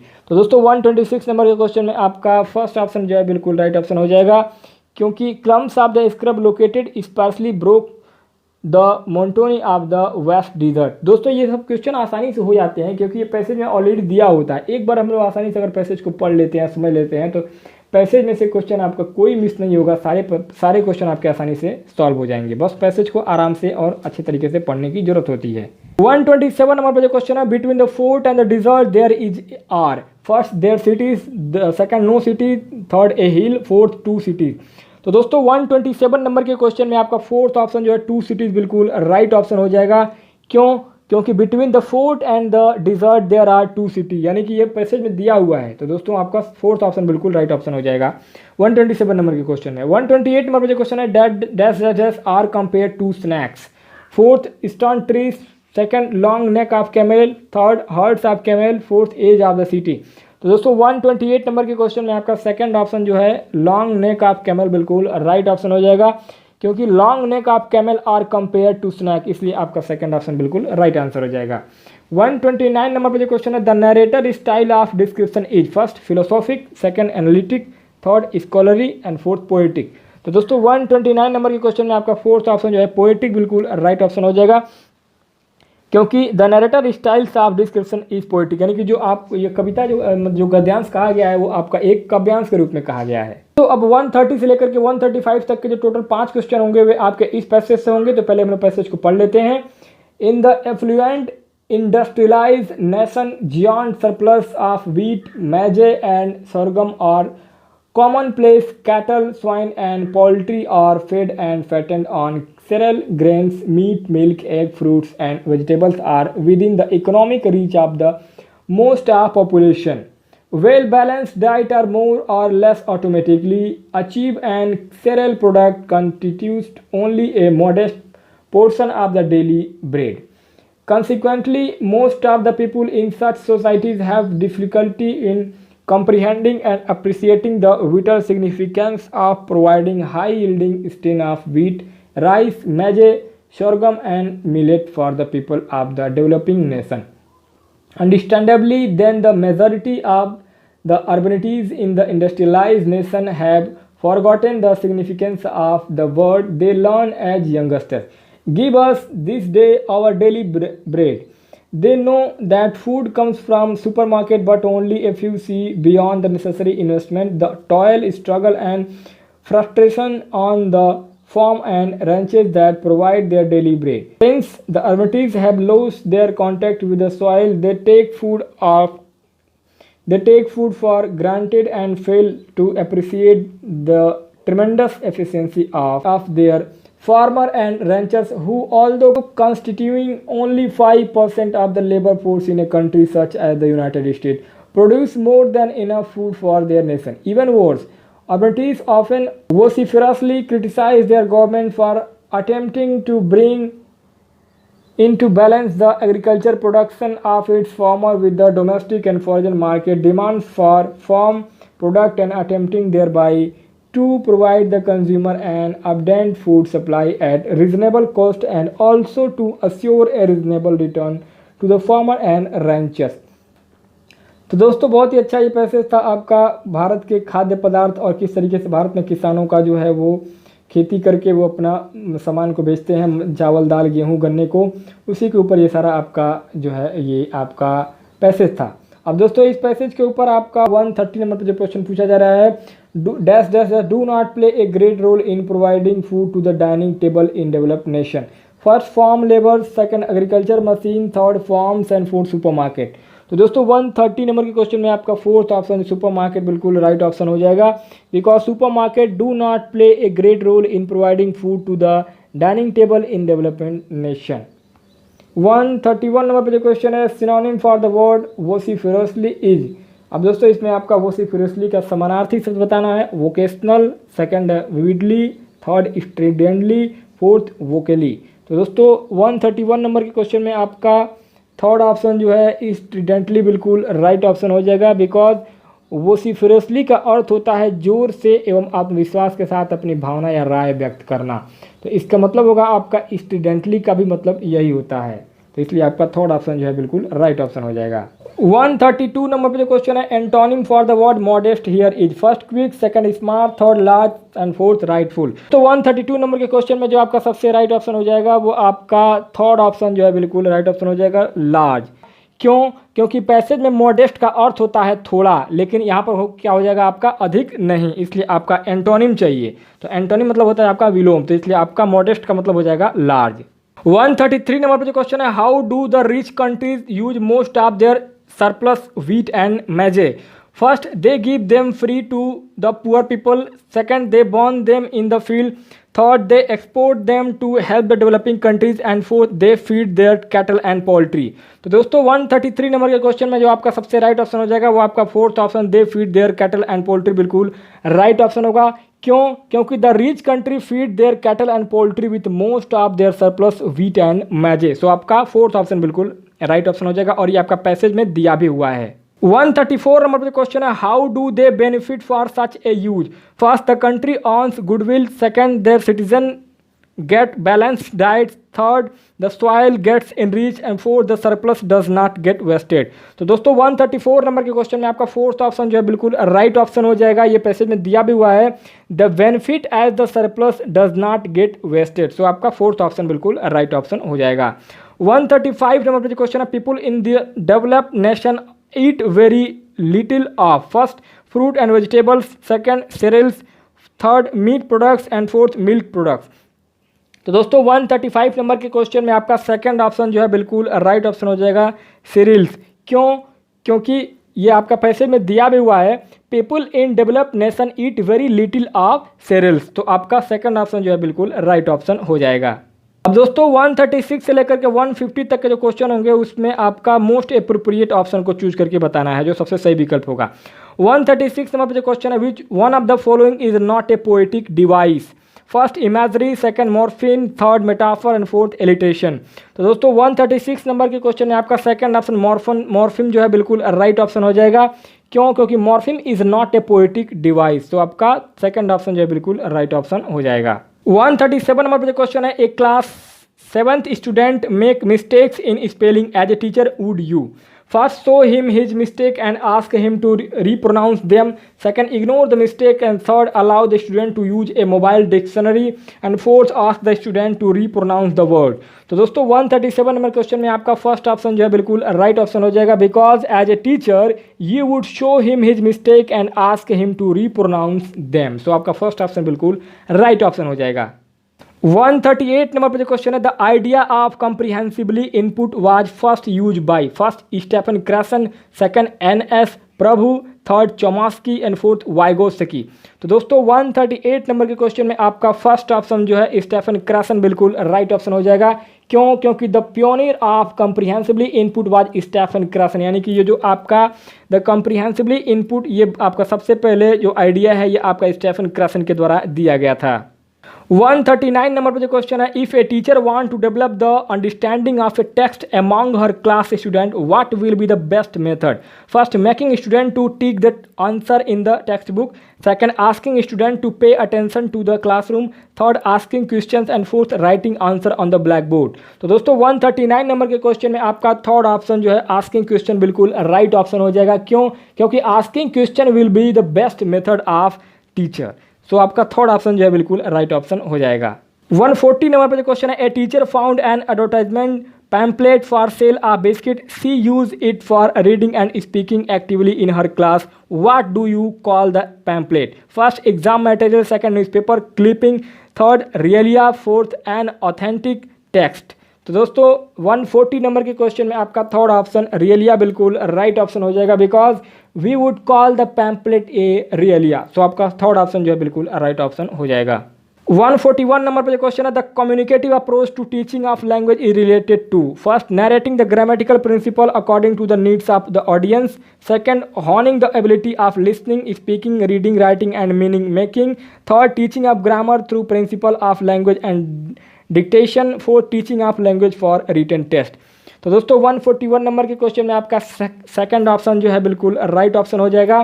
क्यों? क्योंकि the communicative approach to teaching of language is related to honing the ability of listening, speaking, writing, reading and meaning making. So आपका second option जो है बिल्कुल right option हो जाएगा। दोस्तों एक चीज़ और मैं बताना चाहूँगा कि ये जो सारे क्वेश्चन हैं इंग्लिश पेडागोजी के हैं। तो दोस्तों इंग्लिश पेडागोजी के जो क्वेश्चन होते हैं वो 30 क्वेश्चन जो पूछे जाते हैं इंग्लिश भाषा में, वो 15 क्वेश्चन आपके आते हैं पैसेज से, और बाकी के जो 15 क्वेश्चन आते हैं वे आपके इंग्लिश भाषा में इंग्लिश पेडागोजी से आते हैं। अर्थात इंग्लिश पेडागोजी का मतलब होता है अंग्रेजी शिक्षण विधि। और इंग्लिश पेडागोजी के तकरीबन 500 बेहतरीन प्रश्नों को मैंने अपने इसी ऑल हिट एग्जाम चैनल पर 5 पार्ट में अपलोड किया गया है, और आप प्लेलिस्ट में जाएंगे CTET के प्लेलिस्ट में तो आपको मिल जाएगा। तो दोस्तों मैं निवेदन करूंगा कि इंग्लिश पेडागोजी का हमारा वो वीडियो आप लोग जरूर देखें, आप लोगों को बहुत लाभ होगा CTET 2020-21 में जो भी परीक्षा होगी उन सभी के लिए। तो दोस्तों आगे बढ़ते हैं। 42 नंबर पर जो क्वेश्चन है, while reading a text which one among the following can help student understand the relation between the parts of sentence? First, noun. Second, verb. Third, adverb. Fourth, pronoun. तो दोस्तों 142 नंबर के question में आपका second option verb बिल्कुल right option हो जाएगा, because it is verb that tell the relation between the part of a sentence. तो आपका सेकंड ऑप्शन वर्ब बिल्कुल राइट ऑप्शन हो जाएगा। 143 नंबर पर जो क्वेश्चन है, what is the status of English in India? It is first, a regional language. Second, a foreign language. Third, an associate official language. Fourth, the official language. तो दोस्तों 143 number के question में आपका third option an associate official language बिल्कुल right option हो जाएगा, because it is an associate official language in India. So आपका third option बिल्कुल करेक्ट हो जाएगा 143 नंबर के क्वेश्चन में। 44 नंबर पर जो क्वेश्चन है, observation on a student special academic ability includes. First, except other ability and skill. Second, gives unexpected and illogical answer. And third, pay more attention to the area of his interest. And fourth, has a proper physical statue. तो दोस्तों 144 number के question में आपका सबसे right answer हो जाएगा third option, pay more attention to the areas of his interest. Because ये क्यों सही होगा? क्योंकि observation on a student's special academic ability pays more attention to the area of his interest. तो दोस्तों आपका थर्ड ऑप्शन जो है बिल्कुल राइट ऑप्शन हो जाएगा। 145 नंबर पर क्वेश्चन है, a phoneme is first, a diphthong. Second, a vowel sound. Third, a single unit of sound. Fourth, a single unit of a word. तो दोस्तों 145 नंबर के क्वेश्चन में आपका थर्ड ऑप्शन जो है बिल्कुल राइट ऑप्शन हो जाएगा, सिंगल यूनिट ऑफ साउंड। क्यों? क्योंकि a phoneme is a single unit of sound होता है। तो दोस्तों आपका थर्ड ऑप्शन बिल्कुल करेक्ट हो जाएगा 145 नंबर के क्वेश्चन में। 146 नंबर पे जो क्वेश्चन है, which one of the following is not a prescribed level of teaching? First, retention. Second, understanding. Third, memory. Fourth, differentiation. तो 146 नंबर के क्वेश्चन में आपका फोर्थ ऑप्शन जो है डिफरेंशिएशन बिल्कुल राइट ऑप्शन हो जाएगा। क्यों? क्योंकि differentiation is not a prescribed level of teaching. So आपका फोर्थ ऑप्शन जो है बिल्कुल राइट ऑप्शन हो जाएगा 146 नंबर के क्वेश्चन में। 147 नंबर पर जो क्वेश्चन है, a task in task based language learning is first a piece of work which involve engagement with language, second a physical activity, third a piece of assignment and fourth an activity for reading. तो दोस्तों 147 number के question में आपका first option बिल्कुल right option हो जाएगा। क्यों? Because a task in task based language learning is a piece of work which involve engagement with language. So आपका फर्स्ट ऑप्शन बिल्कुल करेक्ट ऑप्शन हो जाएगा। 148 नंबर पर जो क्वेश्चन है, what are the other skills of language apart from listening, speaking, reading and writing? First grammar and principle, second thinking and reasoning, third creativity and imagination, fourth learning and memorization. तो दोस्तों 148 number के question में आपका second option जो है बिल्कुल right option हो जाएगा, थिंकिंग एंड रीजनिंग। क्यों? Because thinking and reasoning are other skills. तो आपका सेकंड ऑप्शन जो है बिल्कुल राइट ऑप्शन हो जाएगा 148 नंबर के क्वेश्चन में। 149 नंबर पर जो क्वेश्चन है, which one of the following considered word and word chunks as basic for language learning? First grammar translation method, second dictionary approach, third word approach, fourth lexical approach. तो दोस्तों 149 number के question में आपका fourth option lexical approach बिल्कुल right option हो जाएगा, क्योंकि lexical approach considered words and word chunks as basis of language learning. So आपका फोर्थ ऑप्शन जो है बिल्कुल करेक्ट आंसर हो जाएगा। 150 नंबर पर आखिरी प्रश्न होगा आपका, सीटेट 20 सितंबर 2015 द्वितीय पाली पेपर सेकंड जूनियर लेवल कक्षा 6 से लेकर कक्षा 8 तक के लिए उस परीक्षा में 150 नंबर पर लैंग्वेज सेकंड में जो आपका आखिरी प्रश्न पूछा गया था 150 नंबर पर, a non fictional text is classified and organised through first central theme and meanings, second story and plot, third synonyms and antonyms, fourth simile and rhetoric. तो दोस्तों 150 नंबर के आखिरी प्रश्न में आपका जो सबसे राइट आंसर होगा वो आपका फर्स्ट ऑप्शन करेक्ट हो जाएगा, a non fictional text is classified and organise through central theme and meaning. So आपका फर्स्ट ऑप्शन जो है बिल्कुल राइट ऑप्शन हो जाएगा आखिरी क्वेश्चन में। तो दोस्तों इस प्रकार से आपका सीटेट 20 सितंबर 2015 पेपर सेकंड कक्षा 6 से लेकर कक्षा 8 तक के लिए जूनियर स्तर की जो परीक्षा हुई थी द्वितीय पाली में, उस परीक्षा में जो पूरे 150 प्रश्न पूछे गए थे उन सभी 150 प्रश्नों का ये सॉल्यूशन वीडियो समाप्त हुआ, अर्थात व्याख्यात्मक हल समाप्त हुआ।